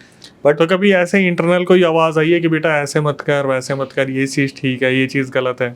नहीं, जैसे मान लो कभी मैंने प्लान बनाया कि मेरे को इसके घर जाना है, मान लो आप फॉर एग्जांपल आपने मुझे इनवाइट करा कि तू मेरे घर आ जा, मेरे को ना इंट्यूशन आने लग जाती है अंदर से, नहीं जाएगा तू, नहीं जाएगा तू, छोड़ तू, रहने दे, ठीक है, अंदर से। अब वो मेरी ही आवाज़ मुझे बना कर रही होती कि नहीं, और अगर मैं चला गया ना वहाँ पे, तो मुझे वहाँ नेगेटिव चीज़ दिखेगी। मतलब एक बार तो मैंने ऐसा किया कि मैंने उसको इग्नोर करा, और मैं एक फ्रेंड के घर गया, और मैंने सच में वहाँ पे जो चीज़ देखी ना, वो बताने लायक नहीं थी मेरे लिए। 2 क्वेश्चन है। पहले तो ये बताओ, यहाँ के लिए क्या इंट्यूशन आया आपको? नहीं, यहाँ के लिए तो मेरे को नॉर्मल एक जो होती है बिल्कुल नॉर्मल से इंट्यूशन है, ऐसे कोई नेगेटिव वाइब्स कुछ नहीं आ रही है। और वहाँ पर क्या नेगेटिव हुआ था, जो दोस्त के घर पे क्या देख लिया था? भाई दोस्त का नाम नहीं बताऊंगा मैं आपको, ठीक है, क्योंकि क्या है, क्यों ही उसका नाम यूज़ करना। तो राजस्थान में है वो, तो उसने मेरे को इन्वाइट करा, भाई ऐसे बोला कि चलो चलते हैं यार, मेरे घर पे चलते हैं। शादी वादी का सीन था, शादी हो चुकी थी, उसके बाद उसने बोला कि चल लो। तो भाई मैं चला गया वहाँ पे, तो हम चले गए। अब उनके घर में क्या सीन था भाई, 2 फ्लोर का घर था, ठीक है, बढ़िया कमरे यार, मतलब ऊपर 3 कमरे, नीचे 3 कमरे, पर सारे के सारे एक ही रूम में रहे हैं। सारे के सारे एक रूम में सो रहे हैं। उसकी दीदी, ठीक है, उसका जीजा, 2 बच्चे, काफ़ी बड़ा रूम था वो, मम्मी पापा, 2 भाई, ठीक है, और मैं, सारे एक ही रूम में, उसी रूम में काफ़ी बड़ा रूम है, मतलब वो बाकी रूम उसके कंपैरिजन में छोटे हैं। अब मैं सोच रहा हूँ, मैंने कहा यार भाई इतने बीच के क्यों सो रहे हैं लोग, मैं पूरा घर पड़ा हुआ, कहीं जाके सो जाओ आराम से, बाहर के रूम में सो जाओ। मैं जिद कर रहा, मैंने कहा यार मेरे को ऊपर के रूम में सुला दो यार, ठीक है। अब पता दिल्ली के बच्चे कैसे होते हैं, मैंने कहा ऊपर के रूम में सुला दो, कहते एसी नहीं है ऊपर। मैंने कहा यार बढ़िया, वो ठंड हो जाती है राजस्थान में काफ़ी, और ठंड के टाइम पे, मतलब नॉर्मल गर्मी और सर्दी के बीच में गया था मैं मार्च के टाइम पे, तो वहाँ पे क्या सीन होता है कि गर्मियों में तो मतलब सुबह के टाइम तो गर्मी होती है, रात के टाइम ठंड हो जाती है बढ़िया। मैंने कहा भाई ऊपर कूलर चला दो, मैं सो जाऊँगा, मुझे कोई दिक्कत नहीं है। तो कहते नहीं नहीं बेटा, सोएगा तो यहीं पर ही, ठीक है, सोना तो यहीं पड़ेगा। उसकी मम्मी ने काफ़ी प्यार से बोला। फिर मैं थोड़ी देर बाद फिर बोला, मेरे को यार मेरे को ऊपर सोना है। नहीं बेटा फिर वो स्ट्रिक्ट होके बोल दिया। अब मैंने कहा यार इनके घर आया हूँ भाई ये तो थोड़ा सा अलग ही सीन हो गया, अब तो रात को घर भी नहीं जा सकते। मैंने कहा ठीक है भाई सो जाते, कोई दिक्कत नहीं है। बट मेरे को अलग से भी उन्होंने एक सिंगल बेड दे दिया था। मैंने कहा चलो भाई सो जाते हैं। अब मैंने जो नोटिस करा ना वहाँ पे, मैंने जो नोटिस करा वो ये था कि भाई टॉयलेट करने अगर कोई बंदा जा रहा है ना, अकेले नहीं जा रहा। अच्छा, 10 बजे के बाद, ठीक है, बाहर की सारी लाइटें वाइटें बंद कर रखी, सबसे पहले टॉयलेट। अब जैसे मान लो उसकी दीदी गई, तो दीदी ने जीजा को बोला कि सुनो जी टॉयलेट करने चलो। दीदी के लिए तो चलो नॉर्मल है, पति को लेके जा रही है। भाई मेरा दोस्त मम्मी को बोल रहा है मम्मी चलो मम्मी टॉयलेट करने चलो। तो मैंने कहा भाई वही, मैंने कहा यार अलग ही सीन है इनके घर का भाई, अकेले टॉयलेट भी नहीं होती इनसे, ठीक है, स्कूल वाला सीन है। तो भाई कोई बात नहीं, अब अपन बिल्कुल फ्रैंक, हमें कोई पता नहीं भाई, भूत वूत का कोई सीन है नहीं है। अब 1:30 बजे मेरे को टॉयलेट आ गई, ठीक है, और पॉडकास्ट आपका सुन के सोया हूँ ठीक है, पॉडकास्ट सुन के सोया भाई। आपका वो एक आपके साथ आपके पॉडकास्ट में काफ़ी फेमस आया था, अभिषेक शायद कुछ नाम है उनका, वो भी कुछ बाहर रिसर्च वगैरह करते हैं। अच्छा, वो उड़ीसा से जो है। हाँ, तो भाई उनका पॉडकास्ट सुना मैंने, सुना के भाई मैं आराम से 1:30 बजे की बात है, मैं बाहर गया। तो उनका क्या सीन है, किचन है, हॉल है, किचन है, किचन के ऊपर से साइड से स्टेयर्स जा रही हैं, और वहीं स्टेयर्स के साइड में वॉशरूम है। मैं गया, वहाँ एक औरत बैठी हुई पूरी काली दुल्हन के ड्रेस में, पूरी काली। अब मेरे को थोड़ी पता है घर में कौन कौन कितने मेंबर हैं, मेरी तरफ से तो एक आध मेंबर होगा। मैंने कहा मैं नॉर्मल, मेरे को लगा यार आंटी को तो बाहर घूमने दे रहे हैं, मेरे को अंदर सुला रखा है इन्होंने। और भाई उनको देख के ना, अगर जैसे आपको पता लग जाएगा ना, फिर तो आपकी हालत ख़राब हो जाएगी। अब मुझे पता नहीं था, तो वो मेरे को देख के हंस रही, ठीक है, अब बिल्कुल ऐसे ऐसे हंस रही भाई। मैं देखा, मैंने बोला यार पागल वागल है क्या कोई। मैं बोला यार बताया भी नहीं मेरे को यार इसने, ये इनके घर में औरत रहती है। भाई वो हंस रही। अब मैं थोड़ा डर लग रहा मुझे, क्योंकि पूरे घर में अंधेरा। मैंने भाई लाइट वाइट ऑन कर दी वहाँ की, वो कोई नहीं उठे। अब उठ भी गए तो साला बाहर ना आ रहा कोई सा, ठीक है। मैं भाई गया, मैं टॉयलेट वॉयलेट करी, फिर मैं बोला, जैसे ही मैं बाहर आया तो बोलती दिल्ली से है। बोला हाँ जी आंटी मैं दिल्ली से हूँ। कब जाएगा? अच्छा, हाँ। बोला थोड़े दिनों में जाऊँगा। ठीक है, ऐसे बोल के भाई उन्होंने कुछ नहीं कहा मेरे को, और हंस रही क्रिपी स्माइल। ये मान लो अगर आपने काली माता को देखा है ना, तो वो सेम काली माता इतनी काली थी, रेड साड़ी में बिल्कुल। मुझे बाद में पता चला वो है क्या, अभी आगे बताता हूँ आपको। भाई ये सीन हुआ, अब सो गया मैं जाके। मुझे कोई इतना डर नहीं लगा, तो नॉर्मल एक क्रीपी जो फील होता है ना कि अरे, अब मैं थोड़ी बोलूँगा तुम्हारे घर में काली औरत घूम रही इतनी गंदी तरह से काली लाल साड़ी पहन के। अब मैं सो गया। सुबह उठा, मैंने अपने दोस्त को बोला, मैंने कहा यार एक बात बता, साले मुझे तो सोने नहीं दे रहा तू बाहर, और तेरे घर में आंटी घूम रही है। कहता कौन सी आंटी? मैं बोला तेरे घर में आंटी तो घूम रही है। भाई उसकी मम्मी किचन में खाना बना रही थी, और जब मैं जोर से बोला छोड़ के आ गई वो। आके मुझे बोलती तू बाहर गया था? मैं बोला हाँ मैं टॉयलेट करने गया था। किसी को लेके गया? मैंने कहा नहीं। कहते भाई बैठ गई वो, सीरियस हो गए। क्या देखा तूने?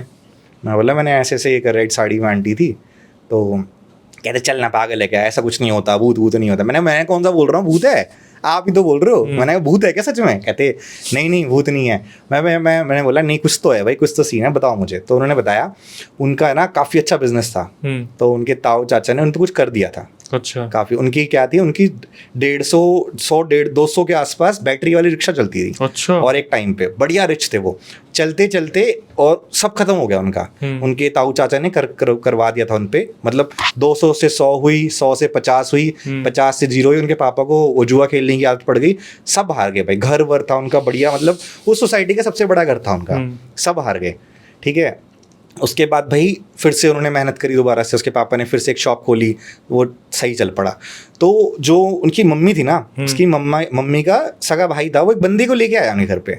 उसने बोला तू एक काम करना, तेरे घर पे मैं चीज छोड़ के जा रहा हूँ, तू शनिवार को लड्डू रख के आ जाना बस ऊपर इसके लिए, और बाकी सब बढ़िया है। और एक मंत्र दिया, बोला इसको जाप करती रहना और देखना तेरे घर में ना कोई नेगेटिव चीज़ नहीं होगी। भाई ये करा और सब बढ़िया हो गया, वापस से सारी चीज़ें चलने लग गई। मतलब वो ऐसा नहीं हुआ 200 वाला, वैसा नहीं हुआ, जिस काम में वो लगे थे वो बढ़िया नॉर्मल चलने लग गया।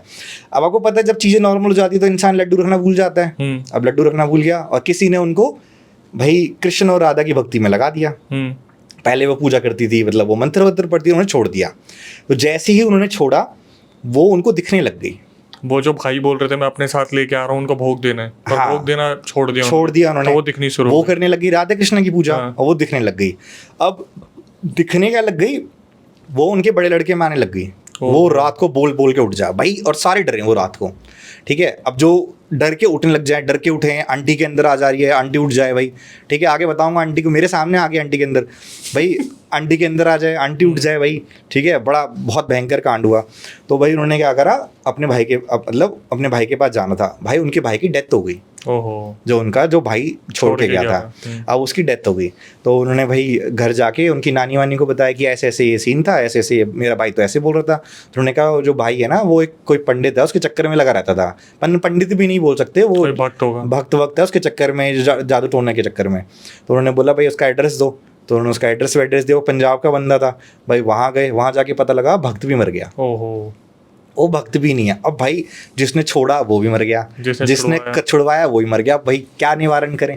उसके बाद भाई जिसको भी वो लेके आए ना घर में, जिसको भी छुड़वाने के लिए लेके आए, वो भाई उनसे ज़्यादा शक्तिशाली है। वो खुद बोलती है ये क्या हटाएगा मेरे को, ये कहता है इससे ज़्यादा मंत्र पता है मुझे।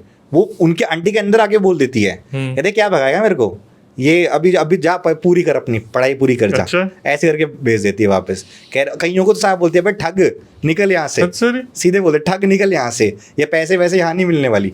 तो भाई उस दिन से लेके आज तक वो उनके घर में है। अब वो क्या करती है, ताऊ चाचा का ना लगभग बिजनेस खराब हो चुका है उनका, जिन्होंने कराया था।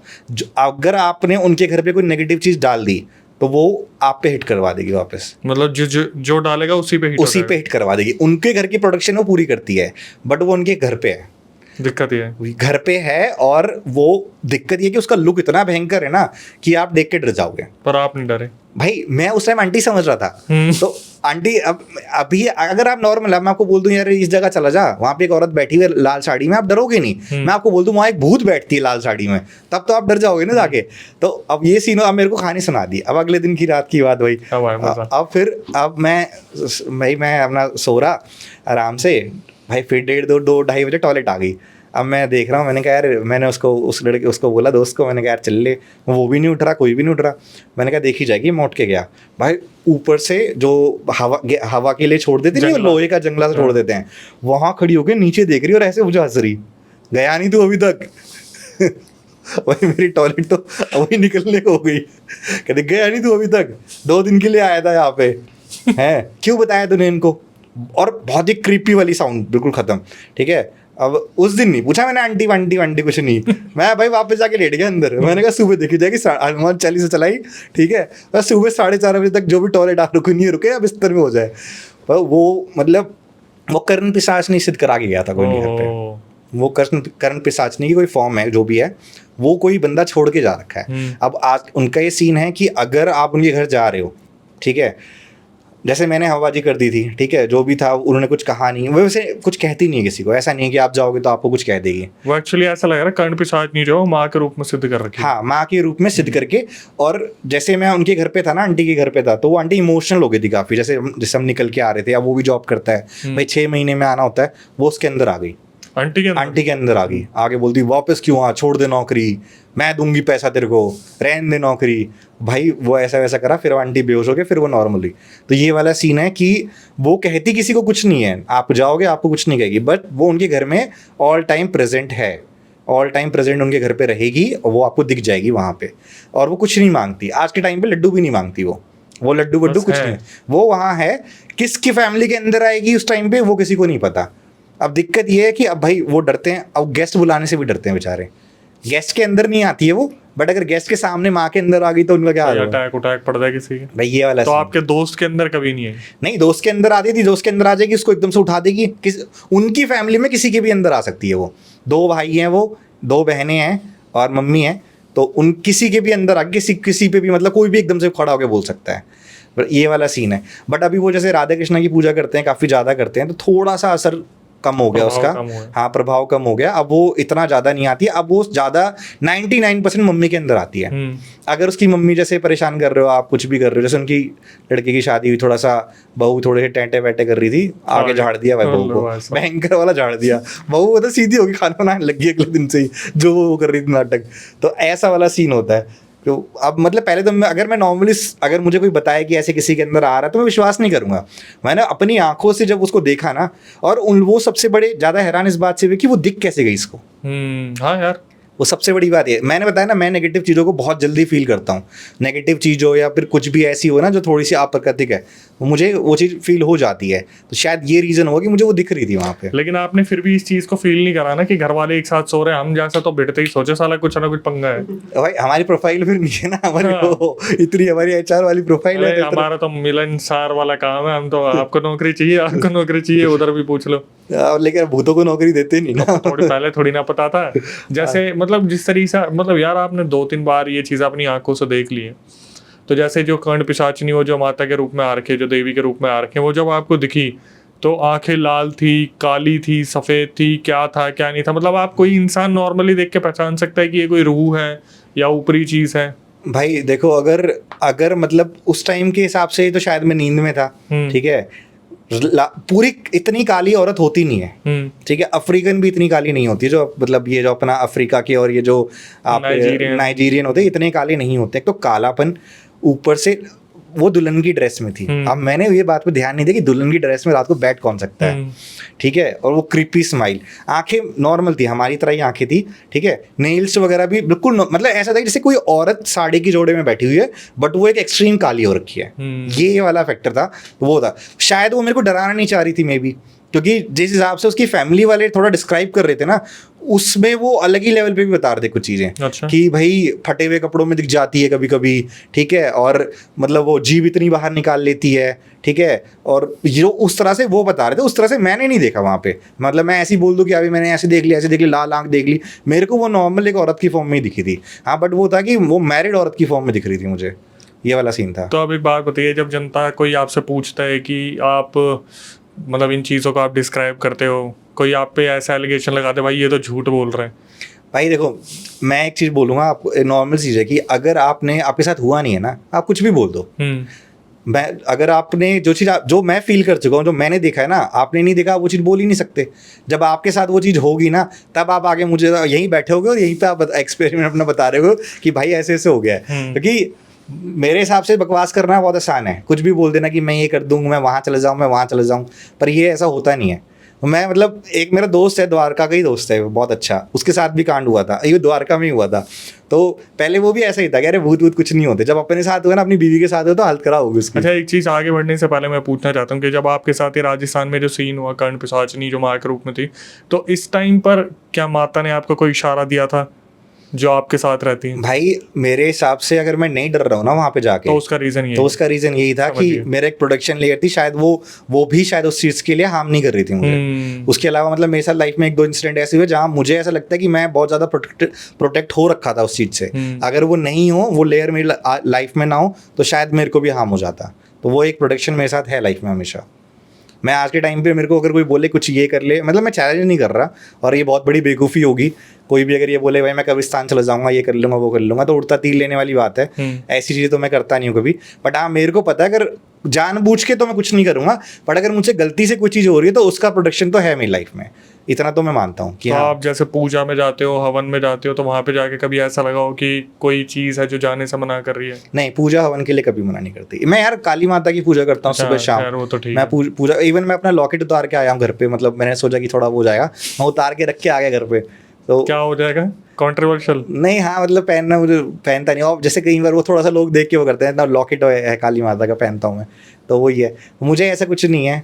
मतलब मेरे को ये लगता है, देखो वो भी मेरी माँ की फॉर्म, माँ ही है मान लो, तो और नेगेटिव नहीं, मैं नहीं बोल सकता वो नेगेटिव, किसी को हार्म नहीं करेगी वो बेकार में। तो जब एक माँ, अगर मैं एक माँ की पूजा कर रहा हूँ, दूसरी माँ की पूजा कर रहा हूँ, तो क्यों हार्म करेगी मेरे को?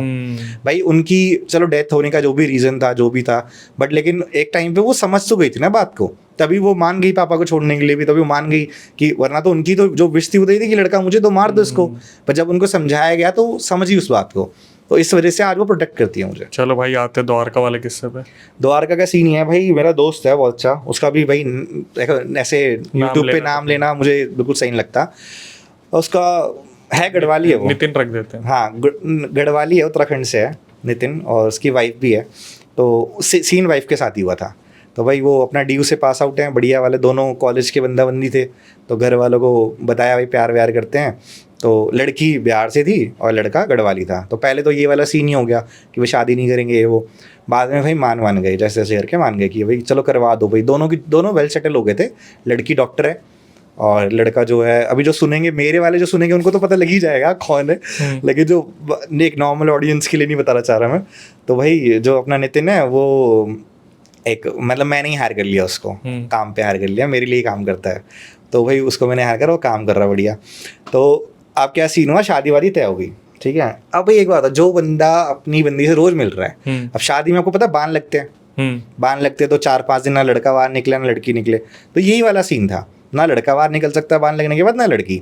अब लेकिन लड़की की सेटिंग तो होती है ये अपनी पार्लर वाली, अब भाई वो उसको चुल्ली मची पड़ी कि मेरे को मिलना है, मेरे को मिलना है, तो उसको फ़ोन करके बोल रहा कि भाई कहाँ पे है, तो अपना ये सेक्टर 12-13 के पास की सेटिंग थी द्वारका में, तो उसने बोला मेरी यहाँ सेटिंग है, उसने बोला मैं आ रहा हूँ घर से, और मैं तेरे को, वो कहती कैसे आई, कहती मैं क्या, मेरे चाचा छोड़ के गए हैं, अब मैं कैब से जाऊँगी वापस, उसने बोला कैब वैब करने की जरूरत नहीं है, मैं छोड़ूंगा तेरे को, तो उसने बोला कि चल ठीक है भाई तू छोड़ देना, तो पहले तो थोड़ा ना करा, फिर छोड़ दे चल।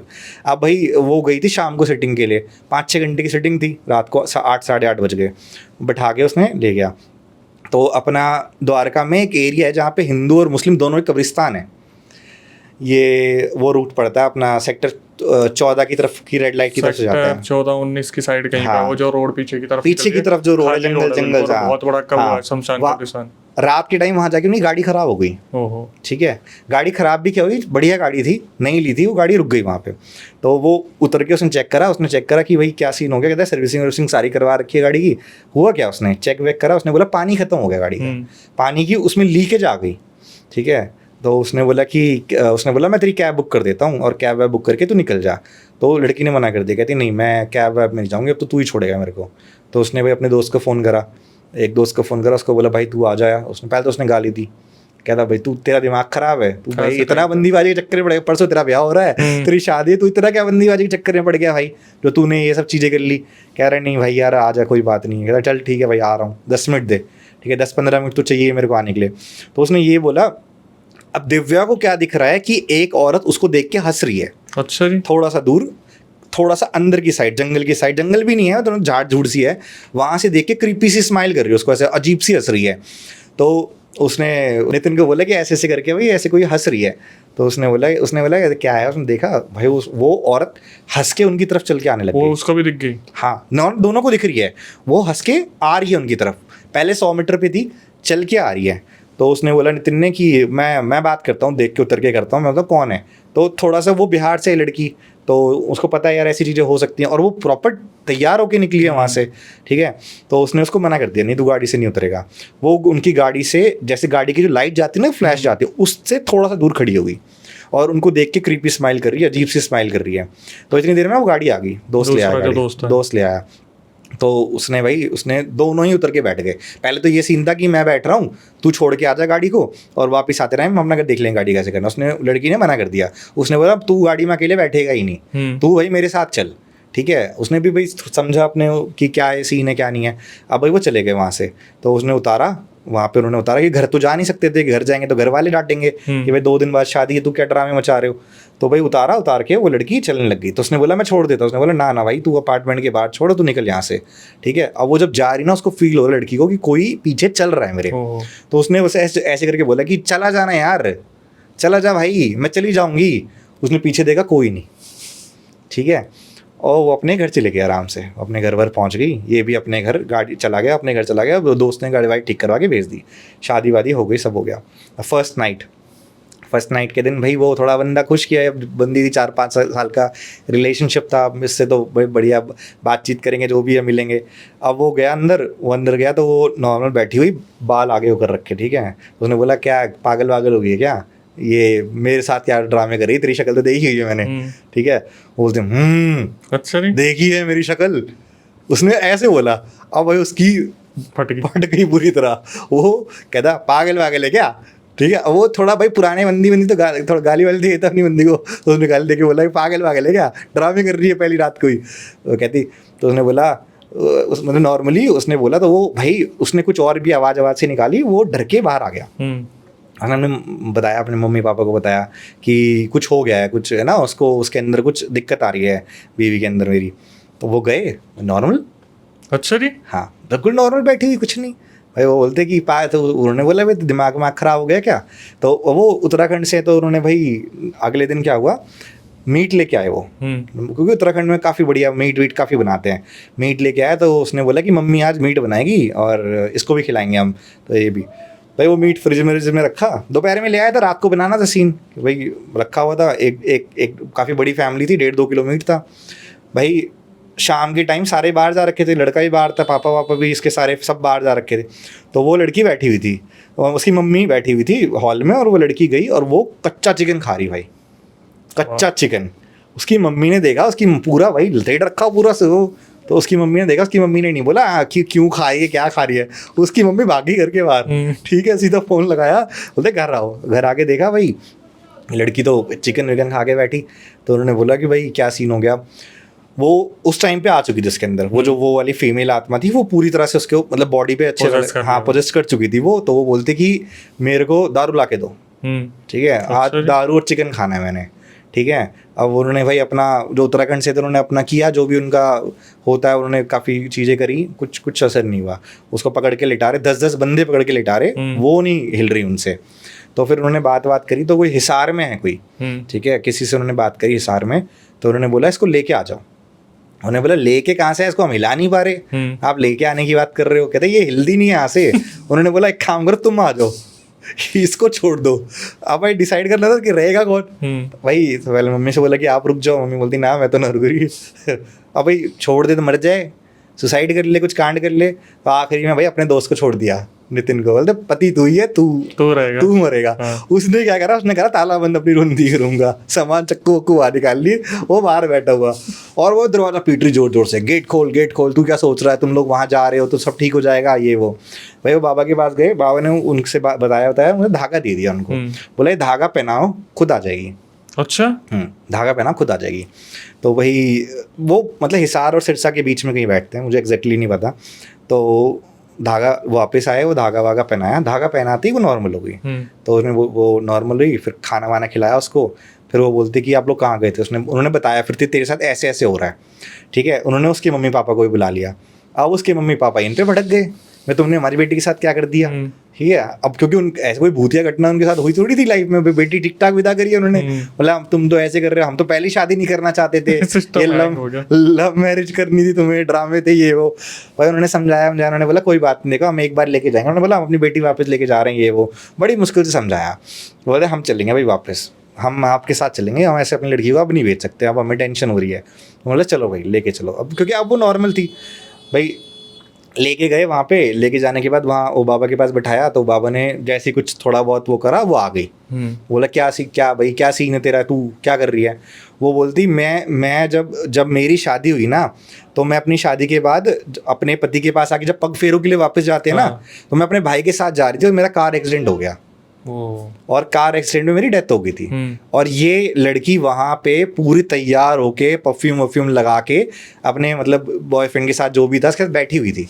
तो इसलिए इससे इजी मेरे लिए कुछ नहीं था। पहले तो मैं सोच रही थी मैं इसके पति को मारूं, ठीक है, लेकिन इसके पति के साथ इसका दोस्त था और गाड़ी के अंदर थे, गाड़ी के अंदर हनुमान जी की फोटो लगी हुई थी, और तू मुझे अकेली दिख गई जाती हुई, तो मैंने तुझको टारगेट किया। वरना पहला टारगेट तो मैं कहती मैं यही करती हूँ, मैं आदमी को मारती हूँ, उसको पोजेस्ट करके मैं आदमी को मारती हूँ। पर तेरा आदमी अगर तो तू छोड़ के जाती इसको, इसकी गाड़ी में एक भी भगवान का फोटो नहीं है, ठीक है, उस बंदी की गाड़ी में था नहीं उससे पहले, कह रही सी गाड़ी में भी फोटो नहीं था, अगर तू छोड़ के जाती तो मैं इसको मारती, ये छोड़ के जाती तो। बट ये दोस्त की गाड़ी आई, दोस्त की गाड़ी में उसने हनुमान जी का वो लगा रखा था, कहता तो ये वहां बचा, फिर ये उसके साथ निकल गया अपने दोस्त के साथ, तो ये बच गया, अपने घर चला गया।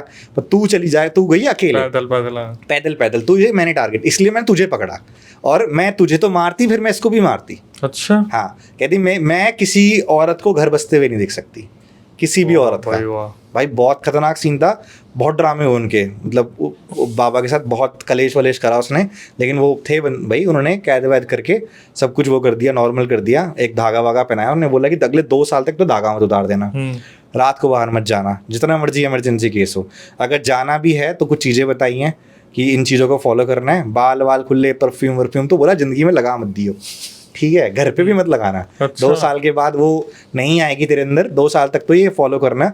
और बोला कि अगर कभी भी कुछ हो तो मेरे पास आना, और 2-4 महीने में तो वैसे भी एक चक्कर लगा लेना, चार्ज वार्ज कुछ लेते ही नहीं, और एक बार आ जाना देखने के लिए। और पानी वानी दिया कुछ, बोला कि इसको सुबह शाम एक घूंट पी लेना, ताकि ये ना हो। वो अब उन्होंने आज़ाद कर दी या उसको अपने काबू में कब्जा कर लिया, अब ये जो भी किया उन्होंने किया, ये वाला सीन था। फाइनली अब ठीक है। हाँ, अब वो ठीक है, बिल्कुल ठीक है। तो कैसा लगता है जब आप अपने दोस्त से बात करते हैं? हाँ भाई मेरे साथ ही है, मेरे ऑफिस में काम करता है, तो मैं उसको बोलता हूँ और भाई क्या सीन है, क्या ठीक है।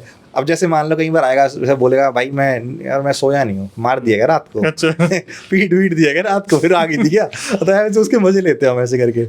लेकिन अभी कभी दोबारा एंट्री नहीं हुई ऐसे? नहीं, उसकी एंट्री नहीं हुई, जिस दिन से मतलब वो वहाँ से वापस आया उसके बाद वो कभी नहीं आया। मेरे को लगता है वो बाबा ने शायद अपने पास ही रख लिया जो भी था, या छोड़ दियो। अगर ऐसी चीज़ छूट रखी है और अगर वो द्वारका में घूम रही है तो भाई मेरे हिसाब से तो द्वारका में घूमना बहुत खतरनाक हो जाता है फिर। ये तो यार वैसे हर जगह का ही सीन है, ऐसा थोड़ी ना कि द्वारका में एक्सीडेंट। भाई द्वारका के पेड़ वाले से ज्यादा खतरनाक है। हाँ ये तो है वैसे, है ना, लोग तो पेड़ वाले से डरते हैं। सेक्टर 8 में है ना वो पेड़, सेक्टर 9 में वो पेड़ वाला है। पेड़ वाली तो फिर भी असर कम दिखा रही है, वो तो पूरा दिखा चुकी थी। उधर तो असर इसलिए कम हो गया ना क्योंकि मंदिर बनवा दिया। हाँ, मंदिर तो जनता क्या भरोसा ही नहीं करती, वहाँ पे कुछ है नहीं है ऐसा है, तो हम तो बहुत टाइम से रह रहे हैं, अब तो दिल्ली पुलिस का कैंप बन गया, वहाँ पे मंदिर बन गया। जब एक टाइम में कुछ नहीं था, जब आ जाते ना वहाँ पे, जब हिम्मत नहीं होती थी किसी। अभी दिल्ली के एंड में चल जाओ, दिल्ली के एंड में भी ठीक हो गया, वहाँ पे पहले चल जाते, दिख जाता तुम्हें, पता लगा। सारी चीजें डेवलप हो गई ना दिल्ली में। भाई जिसको भूत पे विश्वास नहीं है, मैं बोल रहा हूँ आसाम जाए, आसाम जाए, आज भी चला जाए आसाम। आसाम में 2-4 गांव है ना जो आपने नाम लिया था पहले, मायोंग चला जाए, मुर्गा बन के ना आया ना तो बता देना मेरे को। मायोंग जाके वापस ना आ जाए तो बहुत बड़ी बात है। कई जगह इंडिया में है जो सच में हॉरर, जो हॉन्टेड है, जहाँ पे जाके मतलब आप ये मतलब कश्मीर में भी काफी जगह ऐसी है जहाँ पे आप पहाड़ है, मतलब काफी पहाड़ है, गुलमर्ग वगैरह के बारे में काफी सुना है वो। हाँ, पहाड़ कश्मीर में देखो क्या फेमस होते हैं, कश्मीर में पहाड़ फेमस है काफी सारे, कि ऐसा कहा जाता है कि रात को इस पहाड़ पे नहीं जाना, अगर आप गए तो चाहे आपको आतंकवादी मारे चाहे भूत मारे, लेकिन आप वापस नहीं आओगे, ठीक है। और वो कुछ पहाड़ ऐसे जहाँ आतंकवादी भी नहीं जाते और आर्मी भी नहीं जाती, पता है। अब भाई रीजन ये मान लो वहाँ भूत है, ठीक है, जानवर वहाँ इतने होते नहीं है, ऐसा नहीं है कि वहाँ बाघ या चीता वगैरह वहाँ के वहाँ के जंगल में है नहीं, नॉर्मल से हैं। तो ऐसे बोल जाता है कि इस पहाड़ी पे रात को बिल्कुल नहीं जाना, और कोई नहीं जाता। अब ये बताओ टेररिस्ट जो पाकिस्तान से आ रहा है उसके लिए तो वो बेस्ट एरिया होगा ना छुपने के लिए, नहीं छुपते भाई, नहीं जाते। आर्मी बाद में मारेगी, पहले वहाँ की चीज़ें मार देंगी, पता नहीं है क्या वहाँ पे, ये वाला सीन है। कुछ पहाड़ों के नाम जो आप बताना चाहो? नहीं एग्जैक्टली पहाड़ों का देखो, मैं बहुत टाइम पहले रहा था तो एग्जैक्टली मुझे याद नहीं है, 2-3 तो थे, पता नहीं ऐसे कुछ चोटी कोटी करके कुछ ऐसे था उसका, कि ये ऐसे कुछ चोटी का आ जाता था, इस चोटी पे मत जाना, इस पे मत जाना। चलो वो तो कमेंट सेक्शन में कश्मीर की ऑडियंस बता ही देगी। हाँ, अगर कोई भी रहता है ना, क्या कहते हैं इसको, अपना वहाँ पे एयरपोर्ट पड़ता है, उसका क्या नाम है इसका, अरे कुछ जगह का नाम नहीं याद आ रहा एग्जैक्टली, पंथा चौक के पास, पंथा चौक के पास वो पहाड़ियाँ हैं 1-2, अगर वहाँ कोई रहता तो वो बताएगा। तो भाई एक बालाजी का भी किस्सा बता रहे थे आप? हाँ भाई, तो बालाजी का ऐसा है कि एक बार मतलब कॉलेज टाइम का ही है, कॉलेज के जस्ट पास आउट किया था मैंने, तो मेरा दोस्त है कपिल, हम दोनों ने प्लान करा कि बालाजी जाएंगे, हम मेहंदीपुर बालाजी जाएंगे। तो हमारे साथ एक शुभम था, वो भी टंग लिया कि भाई तुम पेट्रोल डलवा रहे हो और तो मैं भी चलूँगा। हमने कहा भाई चल ठीक है, 2 जा रहे हैं, तू भी चल ले। उसके साथ अब चौथा बंदा भी एक टंग लिया, ठीक है, आशीष नाम का बंदा था, वो भी भाई तुम भी जा रहे हो, तू और कपिल मिलके पेट्रोल डला रहे हो, मैं भी चलूंगा। अब हमने कहा हमसे जानते वानते तो है नहीं, फिर कपिल ने बोला चलो जहाँ 2 जा रहे हैं वहाँ 4 चले जाएं, कोई दिक्कत नहीं है, भाई चल लो। हमने कहा चल भाई आराम से, कोई दिक्कत नहीं है भाई, हम उसको लेके चल पड़े यहाँ से। ठीक है, अपना भाई हम निकले होंगे तकरीबन 6:30-7 बजे। अब गुड़गांव में ट्रैफिक पता ही है, पहले तो 1.5-2 घंटे गुड़गांव में हालत खराब। इवनिंग की बता रहे हो? हाँ इवनिंग में ही था फिर तो भाई, गंदे फंसे। चलो निकल के आगे चले गए। रात शाम को 8, 8:30-9 बजे जो पीछे हमारे शुभम का जो दोस्त था आशीष, हाँ आशीष, थोड़ा बकचोद टाइप का था, मतलब जो वो 12th पास करी थी, हंसी मजाक करना, फालतू की बकवास करना। भाई मैं बियर पीऊंगा, मैंने कहा बालाजी जा रहे हैं भाई, तुझे बियर पिलाऊं मैं अभी? ठीक है, मंदिर जा रहे हैं, मंदिर भाई मेरे को रोक दे भाई, बियर पीनी है, अपन तो नुई है, समझ रहे हो ना? थोड़ा सा वैसा वाला एक्सेंट। मैंने कहा तू नुई नहीं है, तू बैठा रहे आराम से, तू चल अभी आराम से चल भाई। भाई तो कहता भाई मेरे को टॉयलेट आ रही है, गाड़ी रोक ले। ठीक है, अब वो ब्रिज सा आ गया था, अब मुझे एरिया तो याद नहीं कौन सा था, वो ब्रिज सा आ गया था, मतलब जहाँ नीचे से नदी या नाला जो भी था वो बह रहा था। अब भाई हमने कहा रोक ले भाई, हम टॉयलेट वॉलेट हम भी करने लगे साइड में। तो मेरी आदत है, मेरे को मतलब मेरे नाना जी और दादा के टाइम से कि जब भी आप टॉयलेट करो खास दो, ताकि अगर कुछ भी है तो मेरी आदत है हाँ वो चीज़ हट जाए। वो भाई साहब ब्रिज पे खड़े होके और पानी में मूत रहे हैं, वाह, चलते पानी में बट टॉयलेट कर रहे हैं, घूम घूम के आराम से। मैं आके बैठ गया गाड़ी में। ठीक है, अब उसके चीज़ कुछ लग गई वहीं से लग गई उसके।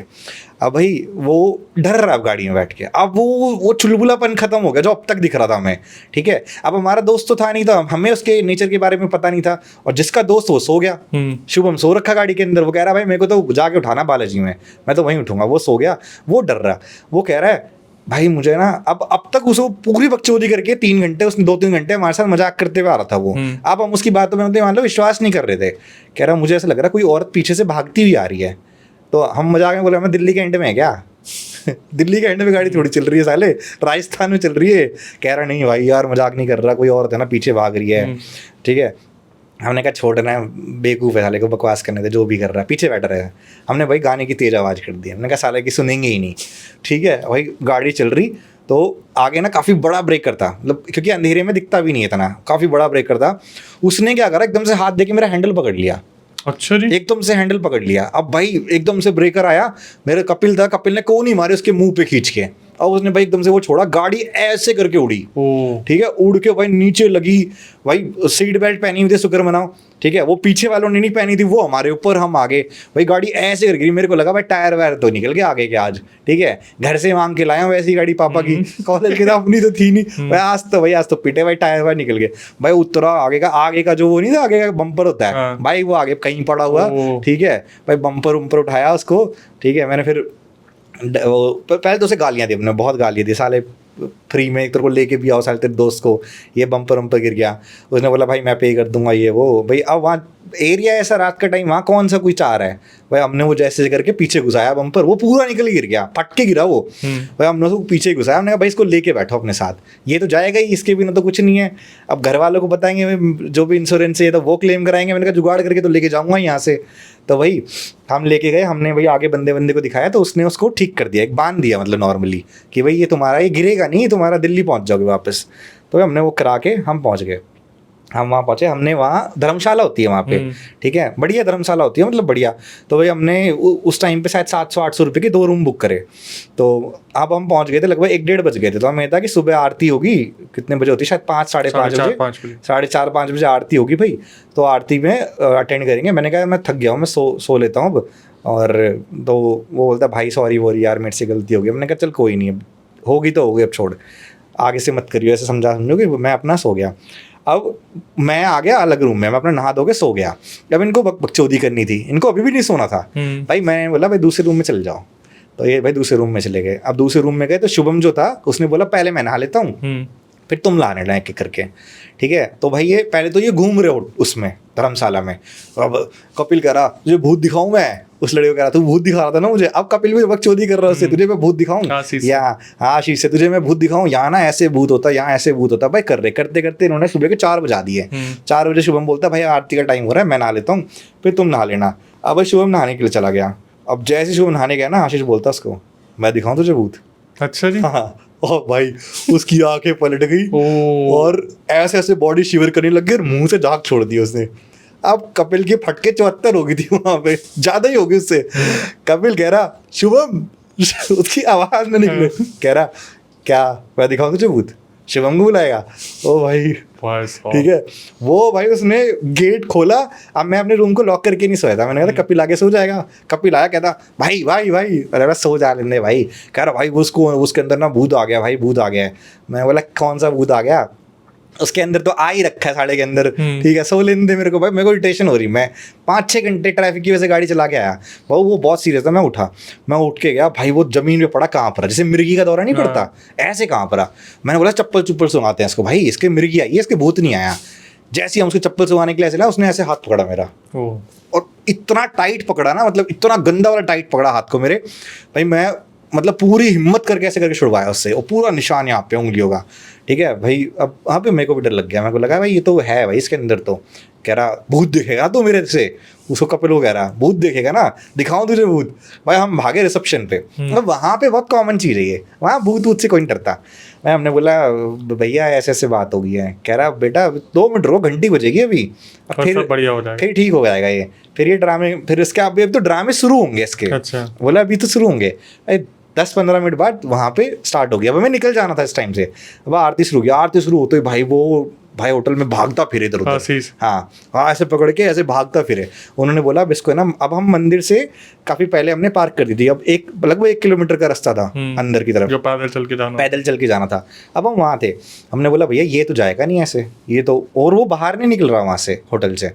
तो हमने एक रिक्शा बुक करी, रिक्शा वाला आया। अब हमने क्या करा भाई, उसको रिक्शा में पकड़ के, पूरे 6 होटल वाले थे, 6 मतलब होटल वालों ने बाहर के बंदे बुलाए, एक रिक्शा वाला, 3 हम, इन सब ने मिलके, वो सुगड़ा सा लड़का है उसको उठा के हम लेके आए रिक्शा में लिटाया हमने उसको, ऊपर नहीं नीचे, उसके ऊपर पैर रखा, ठीक है पैर रख के उसके ऊपर कपिल बैठ गया उसके ऊपर, ठीक है ऐसे उसके कमर पे बैठा कपिल, पैरों पे बैठा आशीष, और मैंने उसके ऐसे पिछवाड़े वैसे करके पैर रखा, ठीक है। और वो बहुत छटपटा रहा, उसको लेके गए। जैसे ही हम पहुंचे ना उस एरिया में, प्रॉपर मंदिर जहाँ से दिख रहा था हमें, हाँ, तो वो जो रिक्शा वाला था कहता भैया छोड़ दो उसको, अभी कहीं नहीं जाएगा। हमने उसको जैसे ही छोड़ा ना, वो भाई 100 की स्पीड में अंदर, लाइन वाइन लगी भाई, वो तो तोड़ ताड़ के चला गया लाइन सारी। अब हम देख रहे बेवकूफ, हमने कहा इसके दर्शन भी हो जाएंगे यार, ठीक है। और भाई हमारे दर्शन भी नहीं हुए उस बारी भाई, हम घुसे, एक तो लेट हो गए थे हम भाई, खड़े भाई हमारे दर्शन नहीं हुए। हम मतलब लग गया था पता कि अब होने वाले नहीं है, तो भाई हम लाइन तोड़ के वापस आए, जहाँ से स्ट्रेट दिख जाते हैं ना बालाजी, हमने वहाँ पे, उन्होंने बोला बालाजी दोबारा आएंगे, आज का तो कांड खराब कर दिया इसने सारा। भाई हम निकल के आए, वो भाई साहब बाहर खड़े बैठा हुआ ऐसे करके कह रहा भैया क्या हुआ? हमने बोला क्या हुआ भाई, तू बता तेरे साथ क्या हुआ? कह रहा मैं टॉयलेट करने गया था, यहाँ कैसे आ गया? उसके बाद याद ही नहीं, उसको याद ही नहीं है टॉयलेट करने गया था, टॉयलेट करने गया था, यहाँ कैसे आ गया? हमने उसको बोला कोई बात नहीं, तू जैसे भी आया। हमने बोला भाई इसे घर छोड़, हमारा प्लान था आराम से आएंगे भाई, खाना वाना खा के, हमने नहीं खाया खाना वाना, हमने बैठाया उसको लेके आके हमने उसको भाई घर छोड़ दिया। अब मेरे हिसाब से तो वो ठीक हो जाना चाहिए था कि बालाजी में गया था। फिर अपने 2-3 दिन बाद मैंने शुभम से पूछा, मैंने कहा आशीष कैसा है? कह रहा भाई उसके घर वाले ना उसका साइकिट्रिस्ट ट्रीटमेंट करा रहे हैं।